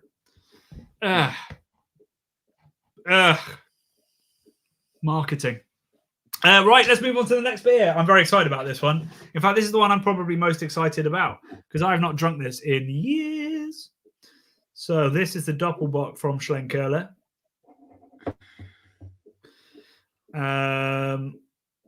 It's got English words on it. So is it for the UK market? Yeah, it's in English on the back. Good Lord. Good Lord. Oh, and it says they're certified by Slow Food. Oh, there you go. This is one of the places in the world that we would love to go to absolute most as well. Not just Schlenkerla, but Bamberg. And we did have plans to do that in 2020, and that didn't happen. Or in 2021, maybe in 2022. That was actually going to be part of our next documentary, but we don't know when that will happen. Right. So now it's actually going to smell like you've got a fire in your room, Brad. I don't even need to get it out of the bottle. I'm just doing cheeky little snifters. It smells incredible. Just even out of the little top of the... Oh, my God. I didn't buy any smoked cheese, Johnny. I feel like I've made a terrible. Hold up, choice we've in had a life. super chat. Sorry, I nearly missed it. Papa Windy, what are the chances of a collab with the Scottish beer community next year? Is the Scottish beer community a thing? If so, I don't know of it. But hey, let's talk. But we do want to go to Scotland. We have been saying we will go up there in a long time. We love Fierce, New Barns, Pilot. So yeah, I mean, it's been on the radar for a long time. And we've never quite made it. Sorry, Tempest, absolutely one of the most underrated breweries, possibly in the world, let alone the UK. They're always up there on Rate Beer Best, and I think just people don't. I don't know why people haven't jumped on the hype of Tempest, but they make fucking amazing beer. Papa Windy is a great name, by the way. I love that. It's sort of very charismatic sounding. I'd like to be friends with Papa Windy. I'd like to say my friend Papa Windy. Me and my pal Papa Windy checked out this new nightclub. It was slapping. That's a callback. We had another super chat, Johnny. Oh my god, have we? Oh Jesus! Yeah, mini Ash. Sorry. Do you prefer sweet dark beers or coffee and bitter? Depends on the occasion, but I mean, right now I'd love a sweet dark beer to go with my mince pies. Yeah, I mean, I think this time of year it is really nice to have something sweet and boozy and hearty and fulfilling, and definitely sweetness somehow feels more hearty, I guess. But I like Imperial Stouts. I prefer when they're a bit roasty or a little bit drier. I'm not a lover of pastry stouts, although sometimes I do love them. But I love coffee and chocolate and molasses and leather and cigars, but always underlying sweetness underneath that. So I guess I fall somewhere in between. You need a bit of both, or else you're not going to have balance. It's a bit of a sit on the fence answer, that really, isn't it? But yeah, I mean, pastry stout. I used to love pastry stouts. I think most beer geeks loved them when they first happened, and now we're a bit like it's a little bit two dimensional. And the guys that make it the best are the ones that introduce a little bit of depth and balance to the beers. Like a lot of the stuff we had in the States, the pastry stouts were just, it's cycle, wasn't it? The cycle ones were like drinking sugar solution. It was horrific, really. Kind of horrific, but also you can see why at certain points in a beer drinker's sort of life cycle they'd be drawn to them because they're totally wacky and just like, you know, a flavor explosion. Nothing beer-like about it, but just like, whoa, this is mental. I don't know what's going on. Yeah, I mean, there's a lot of fun to be had by getting so far removed from beer while still being a beer.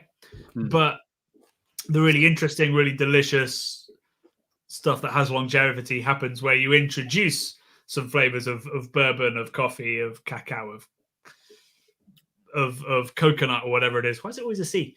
And so it's nuance, and nuance is what makes the most exciting beer. We've had a comment, friend Sunset, Merry Chimus, guys from the Margate Beer Massive. That's interesting. The Margate Beer Massive. I don't know who that is, but we didn't come across those on our adventure. No, I know Kent Beer Reviewer. Go check him out. He lives very near Margate, but I don't know friend Sunset. I don't think we've ever met. I'm in Margate quite a lot. If you ever fancy a drink, hit me up on social. Fit in a micro pub, apparently they're massive. Yeah. Right, so this beer, let us know what you think of this. If anybody's is having their first ever smoked beer, I would love to hear from you because it's always exciting to hear what people think of smoked beer the first time they have it. This one's relatively restrained for Schlenkerler. Smoke-wise. It's kind of crazy. I need some cheese. I feel like I need some cheese to go with this, but I haven't got any. I've got my Bratwurst crisps. I think that's going to work real nice. But I think you've got the sweetness of the caramel, the booziness that's giving it a bit more balance than, say, you have in the straight-up Märzen or something. And that's what's great about them, Rob. Liquid frazzle. I don't know why I didn't buy any Frazzles. That's a very, very silly thing that I didn't do. I mean, I bloody got this. Obviously, I needed to get this to keep up sort of tradition. But no Frazzles this time around. Kieran, as a Lefroy man, loving the peaty. Well, it's not quite peat, but yeah, that smoky vibe. Star brewed with peat and malt is amazing. Weirdly, I find peat too much. In beer, in whiskey, I totally get it. In beer, I find it like the amount you have to use is so minuscule, and it can still overpower it. It's such a massive flavor. But I do enjoy it in whiskey from time to time. What university did you go to where smoke beers was one of the big educational takeaways? I would love to know. This is very true of a lot of smoke beers. The aroma is so huge with the smoke, but actually on the palate, once that stuff that's completely dominating the aroma comes through again on the palate, you get the sweetness, the bitterness, all those malt-derived and hop-derived and yeast-derived flavors. It's much more balanced than it is on the nose, and it's true of most styles. You know, somehow the aromas are always dominated by one or two things, but on the palate, it can be much more balanced. As sort of your tongue and your nose sort of intersect a little bit. Why are there so many Ians suddenly? Are there lots of Ians in the comments? Welcome. All Ians are welcome. Don't let Jasper put you off. Andrew Taylor Dawson, thank you for your super chat. Loving the Schlenkerla. Drinking at their bar in Bamberg was great. Schlenkerla, Mars and Spezial were all amazing when I visited. I mean, that's my dream day in beer, basically, visiting those three. So I hope that we do get to do it sometime soon as part of our... Well, even if it's not a documentary, we'll just go to Bamberg because it's got to be right up there. And Papa Windy's back. All the Scottish brewers and Scottish beer fans that are on the Scottish beer community on Facebook. Oh. Happy to host you on a tour of Scotland and the nightclubs. Do you know what? When we sort of first started the channel years ago, we went up with... a doggish brewery that shall remain nameless to brew a sort of collab beer with Matt Curtis and a load of other people. That was a peachy abomination of a beer. We went nightclubbing, didn't we? Did we go nightclubbing? I feel like we went nightclubbing. We were out pretty late. I don't remember a nightclub. We were out real late. We went to a really cool whiskey bar. I swear I went to a nightclub. Maybe you went home. I can't remember. I think you were just dancing in the middle of the whiskey bar. Going like, hey guys, come on. Maybe. I thought it was quite a party town though. Lots of sort of oil barons kicking about and stuff that were partying hard. Do you remember the guy that ate a pheasant and he ate all the bones as well at dinner? Do you remember that? Well, it wasn't a pheasant. Wasn't it a pheasant? What was it? It was just chicken. All right, a chicken then. All right, I'm trying to embellish a little bit here, Johnny. More festive. Yeah, he ate the bones. He was a weird dude. He ate the bones. He did eat the bones. And I met him again, and he did it again. It's a thing. It's his party trick. It's a horrible party trick. Nobody goes like, I should hang out with this guy more. Yeah. He was big. He was big like a giant as well. Like, obviously, giants are famous for eating bones, aren't they? So I thought it was pretty big. He was a big dude. So it makes sense. It makes total sense. Yeah. St Albans is a beer hotspot. Is where camera are. They have to be. Some great pubs in there. And where I've moved, I'm right by Crossover Blendery, an amazing new sour beer blendery. There's also a brewery. I forget their name. Like a really modern brewery who I haven't been to visit yet. But it seems like Hertfordshire's trying its best to become trendy. And the beer shop, my local beer shop, is called The Beer Shop. Big shout out to those lovely people. They are absolutely amazing. We've had a super chat from Kieran. Lived in New York 2016 to 2019 and fell in love with craft there. Did lots of bottom and main drinking too. What one state would you pick for a beer tour? Great question, Kieran. Oh God, that's so difficult. I mean, we obviously we've done our New England documentary, which took in about 5 different states. Yeah.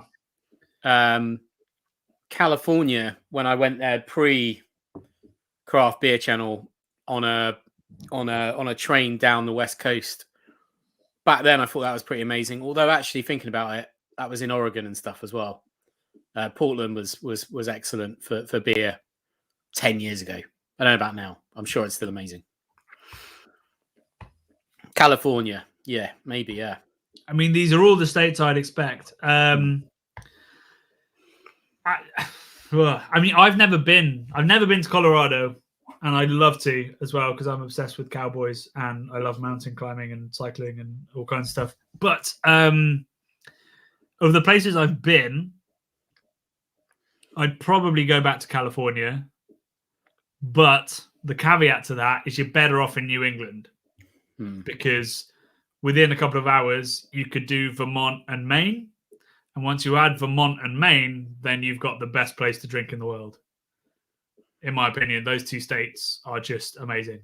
So that'd be my shout. You have to go through New Hampshire, but we had one of the weirdest experiences ever in New Hampshire on our documentary. I think we've talked about it before, but we stayed in a place that it was an off-season skiing hotel, but I put a chair against the door of my hotel room. That's how nervous I was. It was like a murder hotel. It was very shining, wasn't it? It was like there were I remember where we went for breakfast was in like a dimly lit basement that looked like a murder room, like no windows in there at all.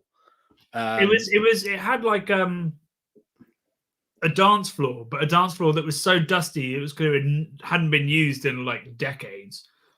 And they had like those pancake batter machines. Yeah, you like flip it around. And you poured it out, and I think you ate a bit of the pancake and it was sour. Like it was like they hadn't changed the milk from weeks ago. Yeah. And there were trolls everywhere in the bunny rabbits. Oh, mate. Bunny rabbits, sorry. Yes, bunny rabbits in the reception area. It was fucked up. But they were like sort of made of, sort of weird like 70s kids' clothes. And then the heads were sort of fashioned out of like pillowcases that had been sort of like little button eyes, little fucking creepy button eyes and stuff. It was like it was real creepy. And now I remember there were like balloon bunny rabbits. It was super weird, wasn't it? Like giant eggs that they'd kind of painted and stuff. Mate, it was probably. I remember I put a chair in the door. Were you sick that night, weren't you? Was that the night you were ill? You were. I wasn't feeling great by that point. Yeah, I caught a cold on that trip. Well, I was doing okay, but yeah, we went to bed quite early. We went to the crap barbecue restaurant. It was a barbecue and brewery place, and the beer was fucking awful. And then, we went back. I put a chair against the door, and I also remember looking out my window. I was on the first floor and working out if I could jump from the window if I needed to, and how far it was to the car. You'll note I didn't plan my escape route via Brad's room to let him know that the murderers were about. Didn't sound like it there, mate. If I had the car keys, I was straight out. Joker. Didn't we go through like some crazy sort of black mountains to get to that? It's the White Mountains, they're called, yeah. White Mountains, yeah. Sorry. That's the start of the documentary in there. We're weaving our way through that. It was beautiful and amazing, and I'm sure that in the on-season it's quite cool. But god damn it, in the off-season it was terrifying. Yeah, Bates Motel vibes. It didn't even have the grandeur of The Shining. No. Next year, Johnny, what do you reckon? Oh my god, Bradley, that was 8%. Have you put it away? Almost. God, oh my god. Lots of people thought I was talking about Mad Squirrel. I wasn't, but they make good beer. And when I was house hunting, we went to the tap room in centre of St Albans, which is an amazing, like, proper like Swindon, Slough, the office kind of building. But they do pizza and good beer, and I think it's right by the cathedral. It's a good place. It's a good place with good beer. But that wasn't what I was thinking of. These guys are much smaller, kind of startup family thing. The Chris name K will come to me. Chris just made a good point, Chris K, that we've got 20 minutes to drink 2 more beers if we're keeping to schedule. Yep. Are we keeping to schedule, Bradley? Have we ever? No. But it is a school night. It is a school night, right. Here we go, drinking order. So we're on to Valhalla Peel and Bean. Oh my. It's not like I'm a new dad with responsibilities and no sleep. Right, so as you might expect from a beer called Peel and Bean, it's a rye porter brewed with cacao nibs and orange zest, which is, I think, very Christmassy. We eat a lot of chocolate, and whenever I think of orange at Christmas, I think of Chris Dingle with the marshmallows and the raisins, and you wouldn't want the raisins, you just eat the marshmallows, and then your mum would be like, eat the raisins as well. And then she'd be like, also, it's a Christian thing. Why don't you think about Jesus and fuck him? So there we go. That's me and Christmas in a nutshell, and that's Valhalla. Hey, Brad's got the match. Cacao nibs and orange zest. I mean, this is chocolate orange territory, surely. It definitely is. It definitely is. Let's see if it smells like that. Oh, very orangey. Oh, my Lord.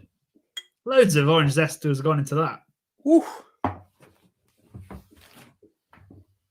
It's almost, because there's a hint of booze to it, it's got a slight Cointreau vibe.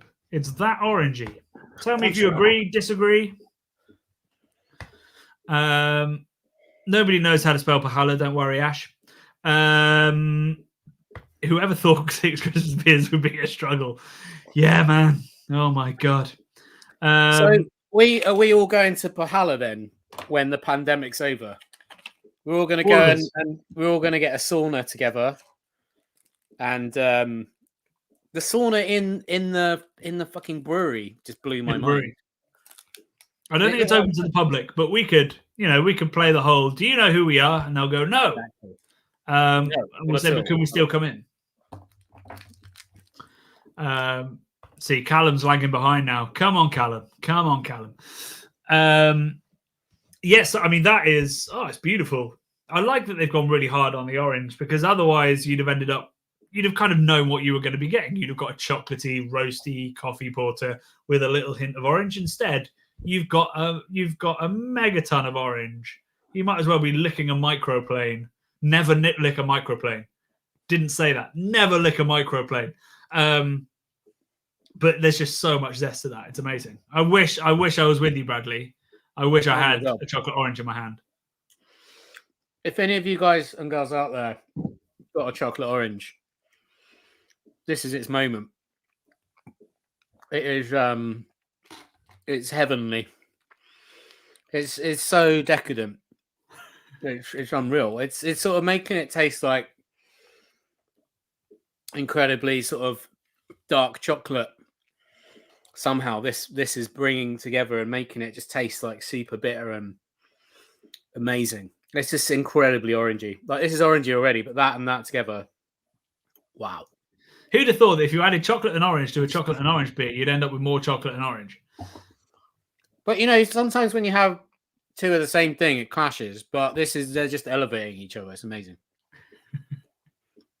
Oh, you know what? We can offer a prize for that. One of my Christmas questions was going to be, how many calories are in the average Christmas dinner?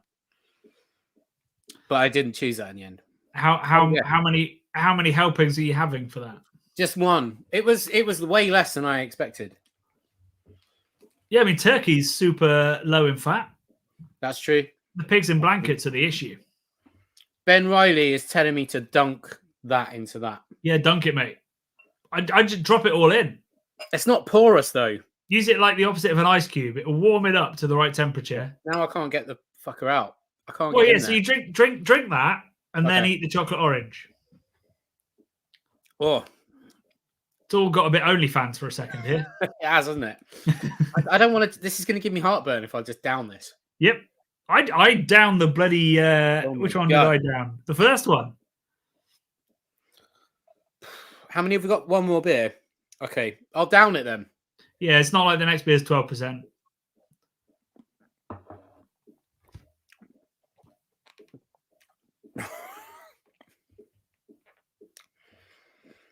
Benfica. This is good? Have you lost the power of speech? Yeah, it's non-porous though, so dunking it did nothing. It's not like it took on the flavour of the beer. It just, like, the beer didn't get into it. Oh, dear. There we go. Maybe warmed it and melted it. Merry Bradmas. Merry Bradmas indeed. This is what you're all here for. This is my beer of the night. I'm loving this. It's pretty great. I don't know why we're surprised, because Valhalla makes some of the best dark beer in the world. But mate, we had that really spruce tip beer, didn't we, with them before when we did a live show? That was pretty special. Yeah, if you haven't seen it, well, if you just Google, in the YouTube search bar, put craft beer channel Valhalla, it'll come up our live show with them. It got quite chaotic because one of the founders got very drunk towards the end. And of course, we were doing nothing to rein him in because we were really drunk too. Not that we encourage getting drunk, but what else do we? I mean, all the dark beers are incredible. I just remember the spruce tip one. Spruce tip IPA was great. Me, yeah. Question about the mince pie double episode from last year. Oh, I meant to bring in a bottle. Oh, dear me. And give it a try on this show, and I've completely forgotten, and it's in my garage, which is, well, it's too far away. So you're adding bourbon and oak chips to a homebrew in a week's time. How did you find the rum tincture for the rum and raisin double work? I fucked it, basically. I didn't leave the tincture on the beer for long enough, so it didn't break down. I got all the rum character and not a lot of the raisin. I also, from that beer, there's a definite metallic edge, which I wonder might have come from that little tincture because it wasn't there when I tasted the beer before the tincture went in. So I wish I just left it as a normal double. I think, I don't know, if you're thinking of maybe adding some raisins or something to it, I think you're better off making this beer just with the bourbon soaked oak chips, and then if you feel like that was lacking some fruitiness, some body, some tastiness, next year do a tincture, because I didn't quite get the character I was expecting or that I wanted, is what I would say. Didn't that have a shitload of rum in it? Didn't you put it's about a third of a bottle of rum, yeah, and about 500 grams of raisins in a 20-litre batch. But I mean, those raisins needed more time to break down. They didn't really break down in the rum, which is what I didn't expect. I thought they'd be more broken down, they get into the beer, but really it needed a good couple of weeks on the beer, and it only had, I think it had about 4 or 5 days, which is just. Could you have heated it? Would that have speeded things up a bit? No, you can't heat the beer. That would destroy. No. Heat the rum. Heat the rum and the raisins. Rum with the raisins. Yeah. It probably would have sped up the breaking down process of the raisins. I would have thought it would have like made like a sort of more of a tea type of effect. But you would have boiled off a lot of the flavors from the rum. Yeah. And a lot of the alcohol from the rum. Oh, maybe that was a good idea. What about, could you have pressure cooked it? That still lets the steam out, doesn't it? No, steam stays in. Or does it? Does the steam come out? I guess some comes out. Some must come out. I don't think it does. I think it stays in. That's why it's a pressure cooker, right? I mean, in my pressure cooker, steam comes out.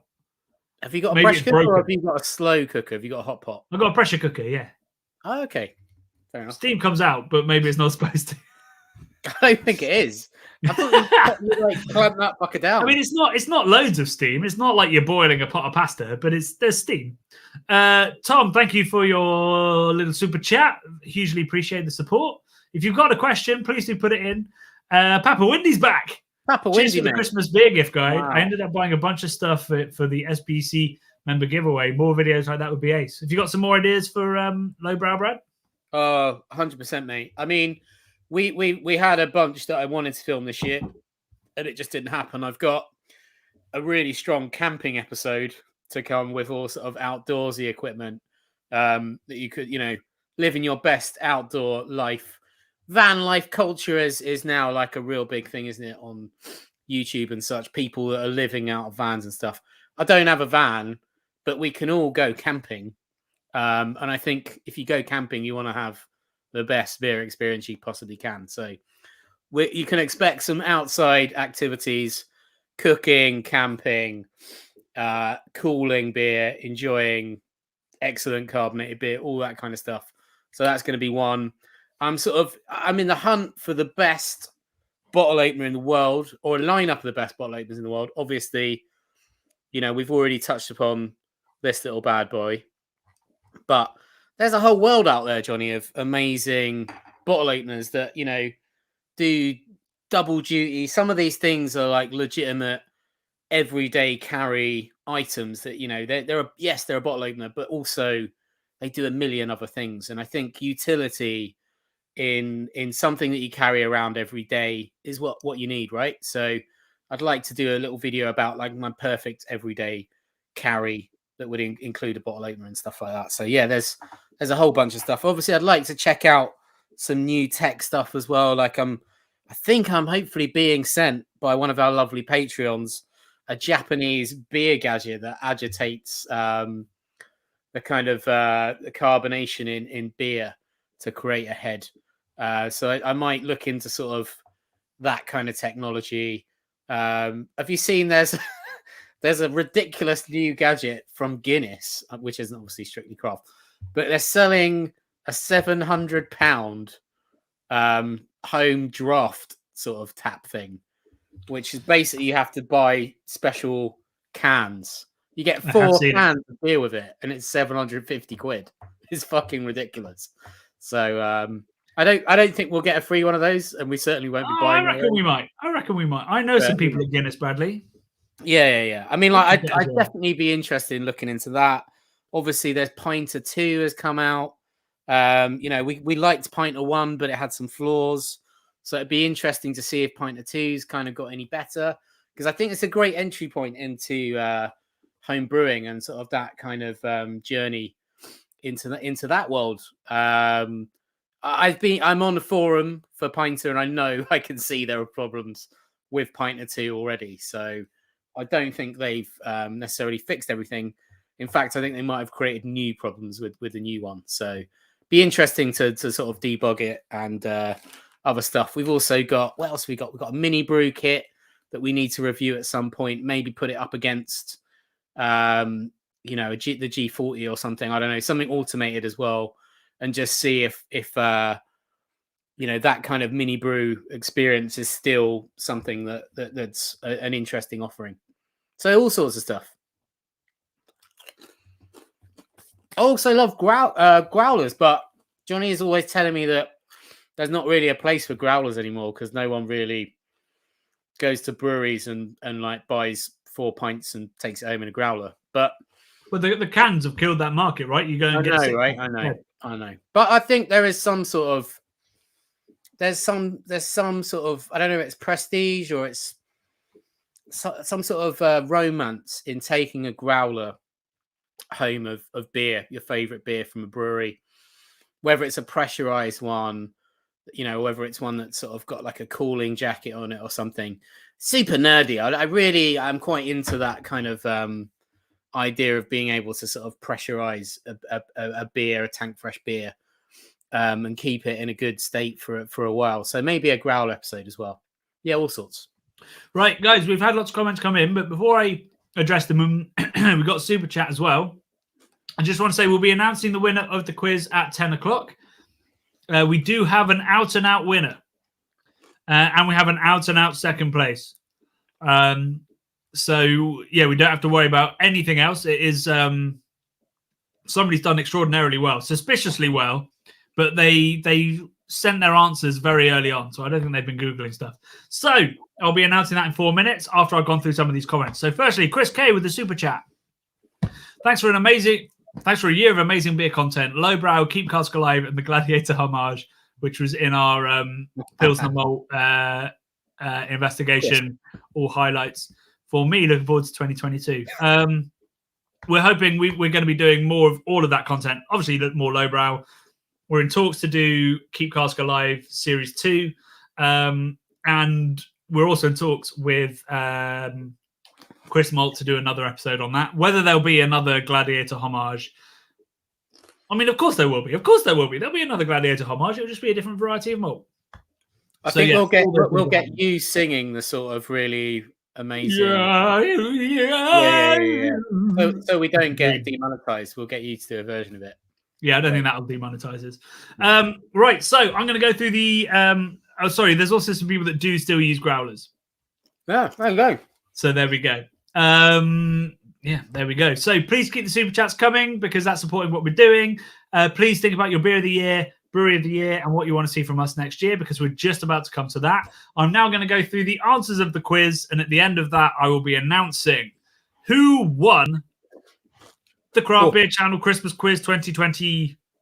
What year are we in? 50? I don't know. It's been a long year. Right. Okay, so. Oh, God, where's my script gone? There it is. Right. You sit on a throne of lies was from Elf. Remember, George, no man is a failure who has friends. That's from It's a Wonderful Life. There's more than one lobster present at the birth of Jesus. That is from Love Actually.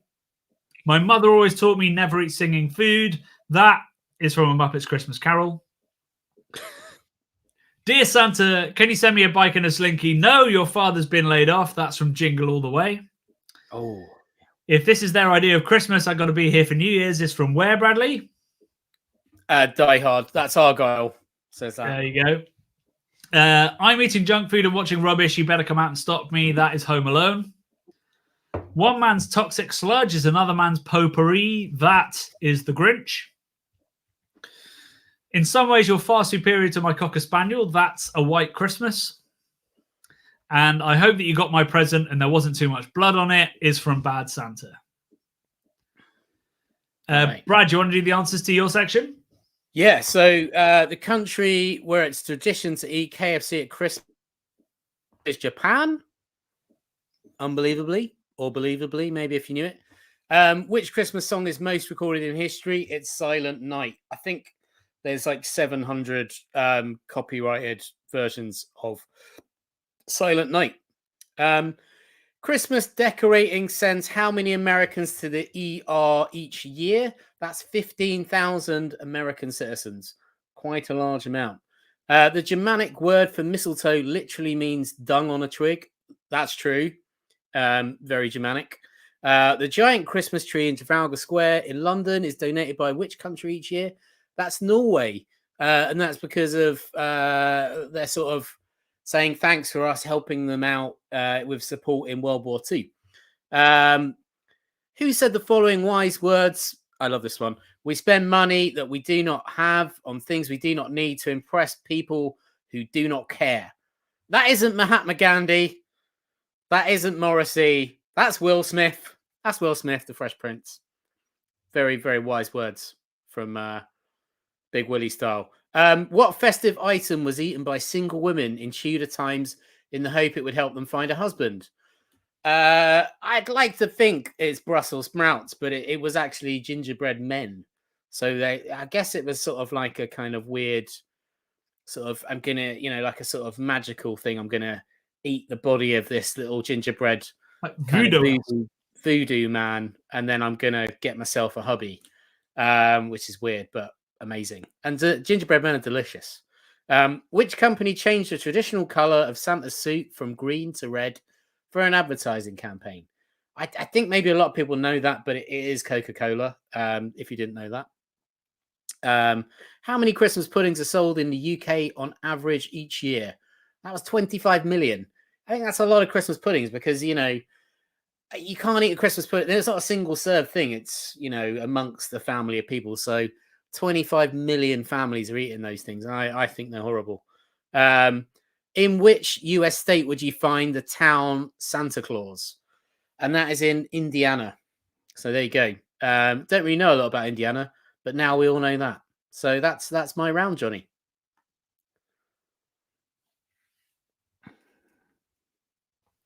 We've had a super chat.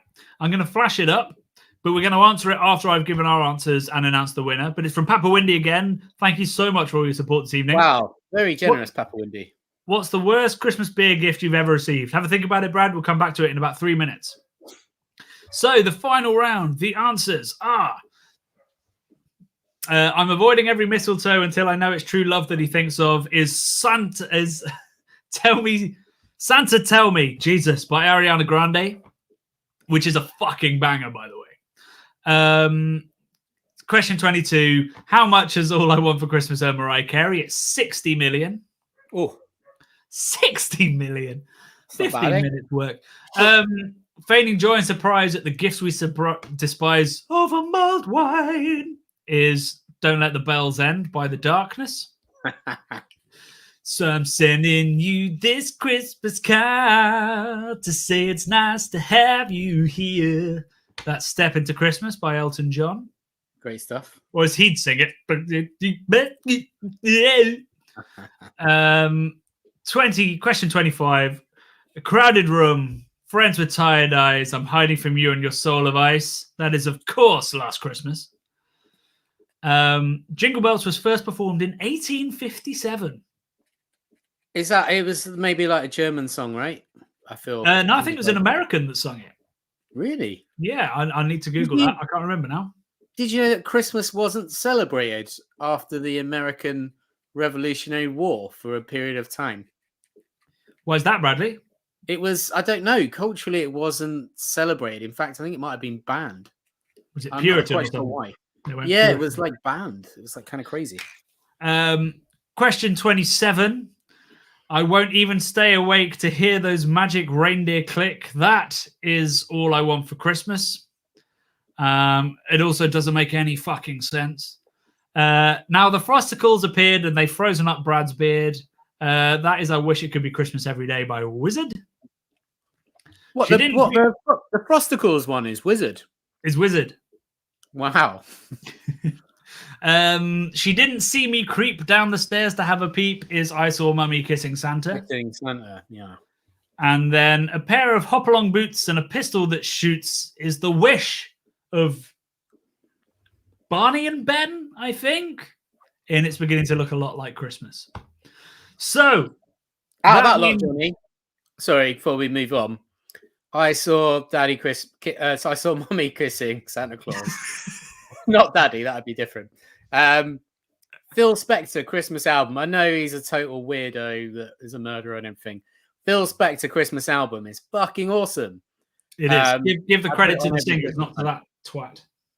Yeah. Yeah. Right, so we have a winner and a second place of We've also the had quiz. A crazy big super chat. So we'll come to it. We'll come to it. So with 28 out of 30. Ooh, what? 28 out of 30. We have, I forgot to ask people to give their name, but Hedges. If you could, we'll be sending you an email to select your gift. Congratulations. And then in second place, with 27 out of 28, is M. Garrity. Wow. So we'll also be emailing you. We'll email Hedges first. They will have first choice on who wins, on what they win, and then we will get in touch and see what prize is left. So congratulations. If you can't take advantage of the beer merchants voucher, either of you, if you're not UK based, we will find a solution. We just don't know what it is yet. Right, Brad, have you thought what the worst Christmas gift you ever received was? I got a pretty bad one last year or the year before. Go on. From a close family member that was a plastic beer horn, which was about, hang on, where am I it was about yay big. And it was sort of simulated horn made out of horrible plastic that had, instead of like it had like a sort of plastic leather, a pleather strap to put it around your neck. I actually recorded like a sort of Christmas message on the beach on Christmas Day, drinking a can of Thornbridge out of it, holding my little nephew Rory. And I can honestly say that's the only time I've ever used it on Christmas Day. So that fucker's like, I haven't chucked it, but it's destined for landfill and I've not used it once. And it's a giant bit of plastic, which is just, never going to degrade. So yeah, probably that. I got given by a relative. It was, if you do the Guinness tour, at the end of it, you can buy Guinness related shit. And it was a bit of plastic, like a plastic pebble with a little bubble in it of Guinness. Huh? On a key ring. It was a pebble with a bubble of Guinness in it. A plastic see-through pebble. Yeah. And inside it was a little bubble that had Guinness in it, or just black liquid. Yeah, that's proper shit, isn't it? Yeah. I was like, yeah, that's terrible. I think you I might was win like 20 at the time. I was like, what the fuck? When I was a kid, I collected key rings because I was a dweeb. But when I was a kid, like 7, that's what happens because your relatives don't know you. You don't see them, and then they get you a fucking Guinness pebble. Hey, you tried to give me that one, yeah? I did. This is my camera's too shit, but this is a tiny little Guinness. Put it over your face. I think it's too small, but there you go. That is like a 1950s or 60s tiny little Guinness bottle. Look, nothing's escaped. It's still full. And I've got a Carlsberg one and another one as well that was from a relative that sadly passed away, but I kept it. It just says Guinness is good for you. Guinness. I don't think that Guinness would be good for you. I mean, oh yeah, that is weird actually, right? Because I'm turning. Oh wow, that's very interesting. I turned it upside down, and all of the dark liquid looked like it stayed and defied gravity, right? But when I turned it round, I could see clear liquid. Like, so what's going on there? It's either separated. Now it seems to have come back to being a real thing. For a minute there, I think there was a glitch in the Matrix. It's almost as if it's not real Guinness and you shouldn't drink it. I can tell you what, mate. It's got loads of sediment going on in there. So I probably, I'll keep it for future prosperity. But anyway, Sean Coggan. Sam? Sorry, Sam Coggan. Bro, Patreons, Brad. Come on. Oh my Sam God. Coggan of Metal Beer Shop. If you're ever down in Plymouth, do go give them a visit. Says another amazing year of content. Home to see you on the road for videos at some point in 2022. Duration Brewery of 2021. Great shout. Beer of the year is V for Vessel. I wonder who was involved in that. Exactly what we wanted for our 5th birthday. Sam, thanks so much for all the support to the channel. We really, really appreciate it. And hopefully, yeah, we will come across you or indeed come down to Vessel at some point in 2022. We'd love to. Right, we've had another super chat. Before I read this one out, please do tell us your brewery of the year, your beer of the year, and what you want to see from us in 2022. Please try to put it into one comment because otherwise I'm not going to be able to keep up. We're going to keep going till about past. That is our floodplain, our spillover time, and then we're going to call it a night. I'm about to crack the St. Bernardus Christmas. So I'm going all in, but you guys shouldn't feel that you have to save it for a special occasion if you've had too many. Right, Christopher Shooter, thank you very much for your super chat. Finally back home in England next week after 2.5 years in LA and going to the Southampton Arms. Yes, mate. Don't close it, Boris. Yes, fingers crossed you can make it there. It's still the beautiful pub you'd have left behind 2.5 years ago. It's the best pub in the world. It's my happy place. I love it. Right, here we go. So we've got Distruce. We've got Baskeland. We've got Nurgner Dark Horizon. Good to know they still make that. Pliny the Younger. All right, Sander, we get it. Proved the last few years, Burning Sky, never not excellent. 100% agree. Very lucky to have them in this country. Rhubarb Maple Pecan by Vault City. Hen House. They're from Santa Rosa, right? Which is where Russian River are.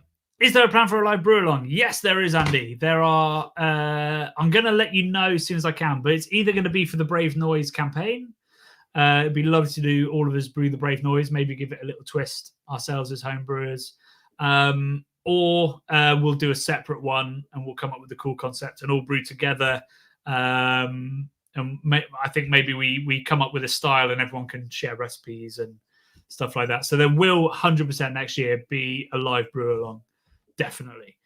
Damnation by Distruce is the beer for Ash. Revenge of the Barbarian from Eldorado Street. Mash Gang have reinvented low alcohol. Yes, I've heard Mash Gang make great low alcohol beer.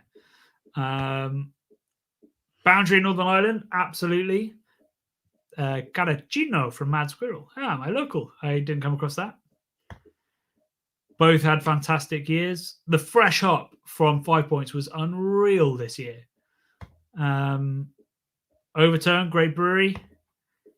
Garage, Plunkin Feathers. Content, just keep rocking. Thanks, Raphael. Valhalla, Wild by Hamilton, and Tefnut Pistachio Imperial Gosa. Good lord. Pressure Drop had a great year. I don't know, Snau Sarv.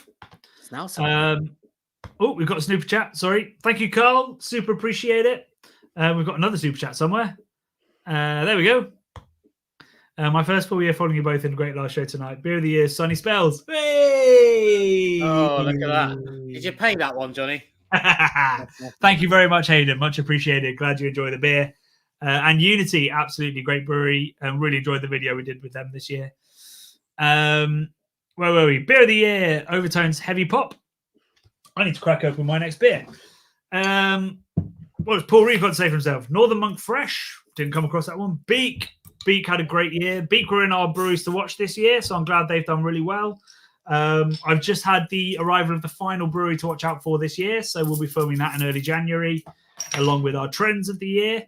But yeah, really glad to see Beak have an amazing year. So good they ended up on the British Bake Off. You can't do better than that. We're keeping up. Margarita alla Fragola by Pastore. I didn't actually have that one, but Pastore have had a really good year. Really enjoyed that. Don't know what that is. Crossover Blendery Obsidian. I haven't had Obsidian, but I've had lots of their releases because they're my local brewery and they're going to be something special, I tell you. Overtone. Lots of votes for Overtone. Good to know. Good to see. Brewery Missing Link. Are they British? I don't know them. And S43. S43 have apparently turned the corner and started making amazing beer. I need to get back and check out their stuff. Elusive, hard to argue with that. Golden Green, another one of my collabs. Glad you really like that, Ben. Duration, yeah, fantastic brewery. We are hoping to do some content with them. Early summer, we've got a plan together to go see them and do a ambitious video. Lover Beers Sanbiki. Valhalla and Crossover, more brewery tours and beer culture deep dives. The fan episode of Cask. Yeah, I think that's something we want to do. Like pick a specific region with a specific amazing culture and go deep. Red Danson, Burning Soul up in Birmingham. Burning Skull's a cool name, Beak and more sofa sessions. Yeah, well, yeah, because me and Brad couldn't see each other for parts of the year. We will be doing more sofa sessions, definitely more style-based ones. Beak and Neoraptor both had great years. Good to know, Matt. Yeah, we'll definitely be doing lots around that at the start of the year. Oh my God, there's so many. We've got some super chats going on. I'm going to have to go for those. Barry. Thanks for the cars content. Changed how I order pubs for the better. Absolutely. Same with us. And then, yeah, Bellfield Brewery and the Valhalla Spruce Tips was a great beer. Yeah, thank you very much for your support, Barry. Great choices. Andrew, Light in the Dark from Siren. That is either that or Fluffy White Rabbits by St. Mars in the Desert are my beers of the year. I know I was heavily involved in Light in the Dark, but I fucking love it, and I've drunk 12 of them since it was released. I just think it's a brilliant beer, and I can only take a tiny bit of credit for that. It was great. Josh, enjoyed Good Things Brewery, but they burnt down. A brewery dedicated to being sustainable, being burnt down in a storm is too ironic, and it's horrible, and I hope they find their feet again. And they did a beer with Verdant as their first recreated beer. Awesome. Good to know they're back on their feet. Callum's done a super chat. On the Apollo Karim. I did not come across that one. Vault City and Overtone won the Scots. Keep up the diverse content. That is something we are going to be doing. So when we do Brave Noise as a campaign, we'll be putting together a code of conduct for us. Obviously, we don't employ anybody. It's just me and Brad. So the code of conduct won't be so much focused on employees. It'll be focused on who we put on the channel.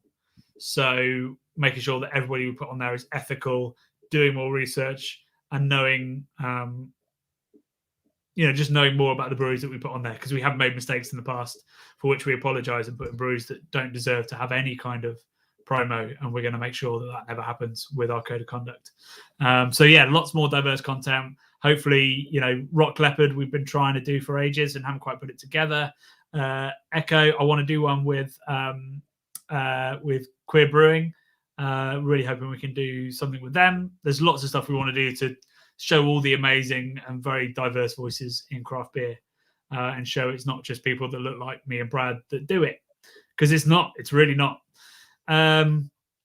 Guys, there's too many for me to get through. I'm so sorry. I've lost track of where I was and what all of them are. But all these comments, when you watch them back, will reappear. So if you want to go back and look through and see if there's anything you can get hold of, you can 100% go back and find all of them. Ian's given us a super chat. Thanks for another year. Hoping everyone has a good Christmas break as is possible. Yes, I mean we're ending with some bleak news, aren't we, Bradley? But like we've said, it's the spirit of Christmas, the spirit of giving can mean we end this year on a high.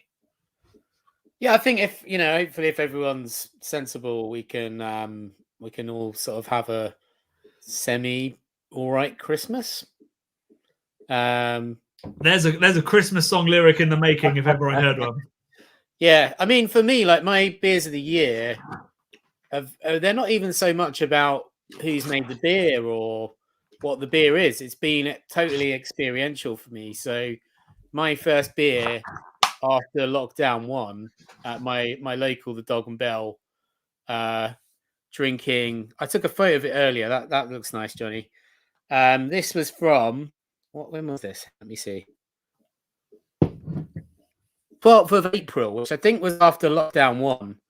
And I'm just drinking out on the street in the cold a pint of Colonel Pale. And honestly, it was just amazing. That was an incredible drinking experience for me. I really enjoyed drinking up at Milk Norton and kind of being part of their world for a little bit of time. I thought that was a really special place. And Hooky was tasting fantastic in all of their pubs around there. Funk Dungeon was cool as well when we went there. I thought that was some awesome stuff. I mean, like we've, despite, with all the sort of embargoes with traveling outside of the country, I think we've managed to get around a fair bit with the support of Fuller's, which has been amazing. And, making the crisp thing as well, I think was great. And I think we've sort of come to realize that there's actually a lot of amazing tales to tell around sort of British culture, beer culture, and sort of regional beer culture and the sort of traditions. I think we've got a bright future in the sort of content we can make if we are not allowed to sort of travel too far. I think it's we've got loads of ideas about stuff to come. Yeah, and loads of we learned a huge amount making that car scale series because we'd never had the budget, the time, the sort of the planning stage. So we signed that contract to do that playlist in January, and we didn't have to release it until Car Scale Week in October. We've never had that kind of lead time to put something special together. So we learned a huge amount about how to make that work. And hopefully we're going to be doing more of that. And that probably will mean some more sponsored stuff. I just want to reassure people that we looked into Asahi. We did a lot of research and we're comfortable working with them.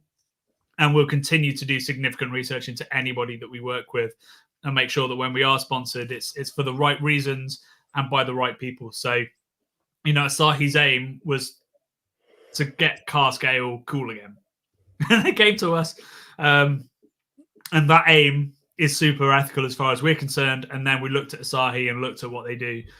And they're a million miles away from many of the other big breweries. So we really appreciate your support and understanding that we have to work with some bigger breweries, but if we pick the right ones, we can do it right. And we really hope that eventually smaller breweries will be able to be part of what we do as well when we do those big things. But at the moment, because of the fucking world and because of the way that a lot of governments treat small businesses, they don't have the budget or the time or the resource. So support your local breweries and we can do more and more of that. Papa Windy, again, thank you so much for the support. Holy Goat, Brewery of the Year. Campervan Lost in Leith, Further Cherry Sour. Didn't have that. Holy Goat are definitely ones to watch. They're not in. So we've changed our breweries to watch in the next year episodes to be a bit more trend based. If it was just brewery based and just UK based, they would be in it.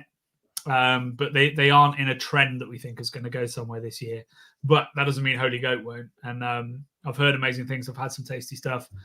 I really think that area of mixed firm is going to really take off for them, but always within that little niche, along with breweries that we love, like Crossover, Yonder, those kind of people. So yeah, and also to add to Brad's thought, Hook Norton were a brewery that I grew up drinking and had completely left behind for a decade, and came back to it and drank some amazing beers with them. And what a brewery, and what wonderful people there. Jordan, Beer of the Year, Beach Bum by Beatniks Republic.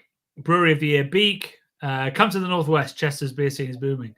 But sadly, Chester Brewhouse is closing, right? That's fucking gutting. And I'm going to email I'm going to email them and see what's happening there, because the guy that runs it is reactionary, a strongly opinionated guy, and I hope it's for something else in brewing. I hope it's not him exiting the whole industry, because he's an amazing brewer and singer. Yeah, check out the Instagram of Cheshire Brewhouse. Andrew Rummage, my beer of the year is an old favorite, Dark Star Revelation on cast during the brewery tour of Fuller's back in August. Great beer, still a great beer. And I mean, it's going to be really interesting to see where Dark Star go. Their reputation, their star kind of faded. And yeah, the same with Fuller's, and the same with Meantime, all these brands that Asahi own, and they're trying to turn them all around. And I'm interested to see where that's going to go. But Dark Star under Henry are doing a great job. Mixed Firm is not going to be the breakout in 2022. Mixed Firm is never going to be the breakout in any year ever. I'm sad to say. It's just not going to happen. It's always going to be a niche, and it's going to grow, and it's going to contract, and it's going to grow, and it's going to contract, but it's always going to be a niche. It's going to be like natural wine. It's going to be like, there's weird artisan bitters that you get from Italy that aren't Campari or whatever. It's just going to be something that, really hardcore beer geeks love, and nothing more than that. Whereas lager, is going to continue to grow. I always thought it was going to be the year of the lager. It never is. Good lager is just going to grow and grow and grow. You can see fucking Camden Town now, like national TV campaigns talking about unpasteurized, heavily hopped lager. What a world that is where that's happening. And it's great for lager. Obviously, we'd rather it wasn't fucking Camden Town. It's brilliant. And somebody actually asked a question about the homebrew series, Beer Masters with James Blunt and Jager Wise. I've watched the full series. I think it's great. I think it's really, really great. Jager's great. We love Jager. She's an amazing person, amazing presenter, a great brewer. And it's a great TV show, really. It's just a real shame that to get that made, AB InBev had to pay for it. That's the only way. And it had to be fronted by James Blunt. So we had to have a celebrity, and it had to be paid for by the biggest brewery in the world to actually get a beer TV show, even on Amazon Prime. Like, that's a bleak state of affairs. That shows how far we've got to go. But in terms of the job that was actually done in making a good TV show, it's pretty good. There's stuff I'd have changed, but it wouldn't have been much. I think they did a pretty great job with it. So yeah, great TV show. Just a shame that AB InBev had to be behind it, is sort of what I think of that. Have you watched any, Brad? I haven't had a chance to watch it yet, actually. But yeah, like you say, we both like Jaeger a lot, and she's great. We obviously sort of kicked off our home brewing content with the Porter Brew, which very kindly we were able to brew at Wildcard with our our new Italian friend there. But yeah, I'm gonna sort of hopefully dive into it maybe over Christmas. Is it a good Christmas watch, Johnny? It's pretty good, actually. Yeah, it's pretty. I mean, all these sort of reality TV shows where whatever happens, even if you make a terrible beer, like everybody's super supportive. It's very heartening to watch. It's really good soft TV, and I just wish that somebody else had sponsored it. Otherwise, I wouldn't change that much. There were some funny things, like the first episode was like make a session beer, like a beer you'd want to neck, and like some of them made 7% sour saisons. So like, that should have been like just thrown out, just been like, nope, terrible idea, move on. Like Paul Hollingwood is about some bakes, he's like, that sucks. But yeah, it was a good TV show. Glenn Afric, our original and best Patreon sponsor, says beer. Okay, all right. You can't nominate your own. But I'm sure it was delicious because you make great imperial stouts. I still have a can of your bourbon barrel aged 15%, which I'm planning to crack on Christmas Eve. But yeah, thank you so much for your support, Glenn Afric. As always, we love you muchly. Well, everybody's talking about James Blunt, also a bizarre choice. The reason James Blunt was chosen is he is, for some reason, Stella Artois' brand ambassador. He's also hysterical on Twitter. If you've never come across him on Twitter, he is amazing and a very funny man. It's just a bit weird because he doesn't know that much about beer. Which is why, one of the things I'd change is probably James Blunt, but I'd replace him with me and Brad, but not under AB and Bev Dollar. So yeah, that's I think that's about it, really. Oh yeah, well, see, I don't want to give too much away, but in 2022, I'm expecting the return of bitterness, the return of ethics, the return of English hops, and some other exciting things. So that'll be going live in a couple of weeks where we talk about that. Yeah, and I think that's about it, Bradley. Have you got anything to add? Just that we love you guys, and you've helped us get through another quite difficult year. A lot of you that are probably still watching our Patreons, and honestly, it kind of means the world to us, your support. And without you guys, we wouldn't still be doing Craft Beer Channel after 8 years. Nearly 9 years. It's very special to think that, there's a community of people now that are all sort of talking and making friends with each other and sharing common ground over something. And meeting up. We had in September. Yeah. I was hoping to come along, but I couldn't. But a bunch of people went hop picking in Southern England together from the Patreon forum. It was just amazing. And you can join that Patreon forum and all those amazing people very easily from it's $2. $2 a month now to join our Patreon and get patches and patches and koozies and all kinds of stuff in return. And like we said earlier, anyone that joins up, let's say before the new year, will now get sent a patch. Is it above $4 or something? That's the usually $4 for a patch, but we're saying $2 till January. Yeah, so anyone who's not joined up, join up, and we'll send you out a lovely Love and Beer iron-on patch. We found our poet, Brad. Oh, yeah, it's Paul. Hang on, Paul, have you changed your name? Are you usually called something else? Paul, are you the poet that occasionally does a poem? If so, we love you. Shall I read this one in my Christmassiest voice? Yes. Season's greetings to ye crafty kin. Ale be my tipple when the goose a cooking. Pass me stout, pass me mead, and dance through the night of Christmas Eve. Amazing. There you go. I went Chaucerian for that. I thought it was more Robbie Burns, but there you go. Robbie Burns, season's great. Yeah, maybe it was. I'm enjoying the fact that I said people went hopping and went looking for hops and they found no hops. So there you go. Jasper says in a creepy way, join us.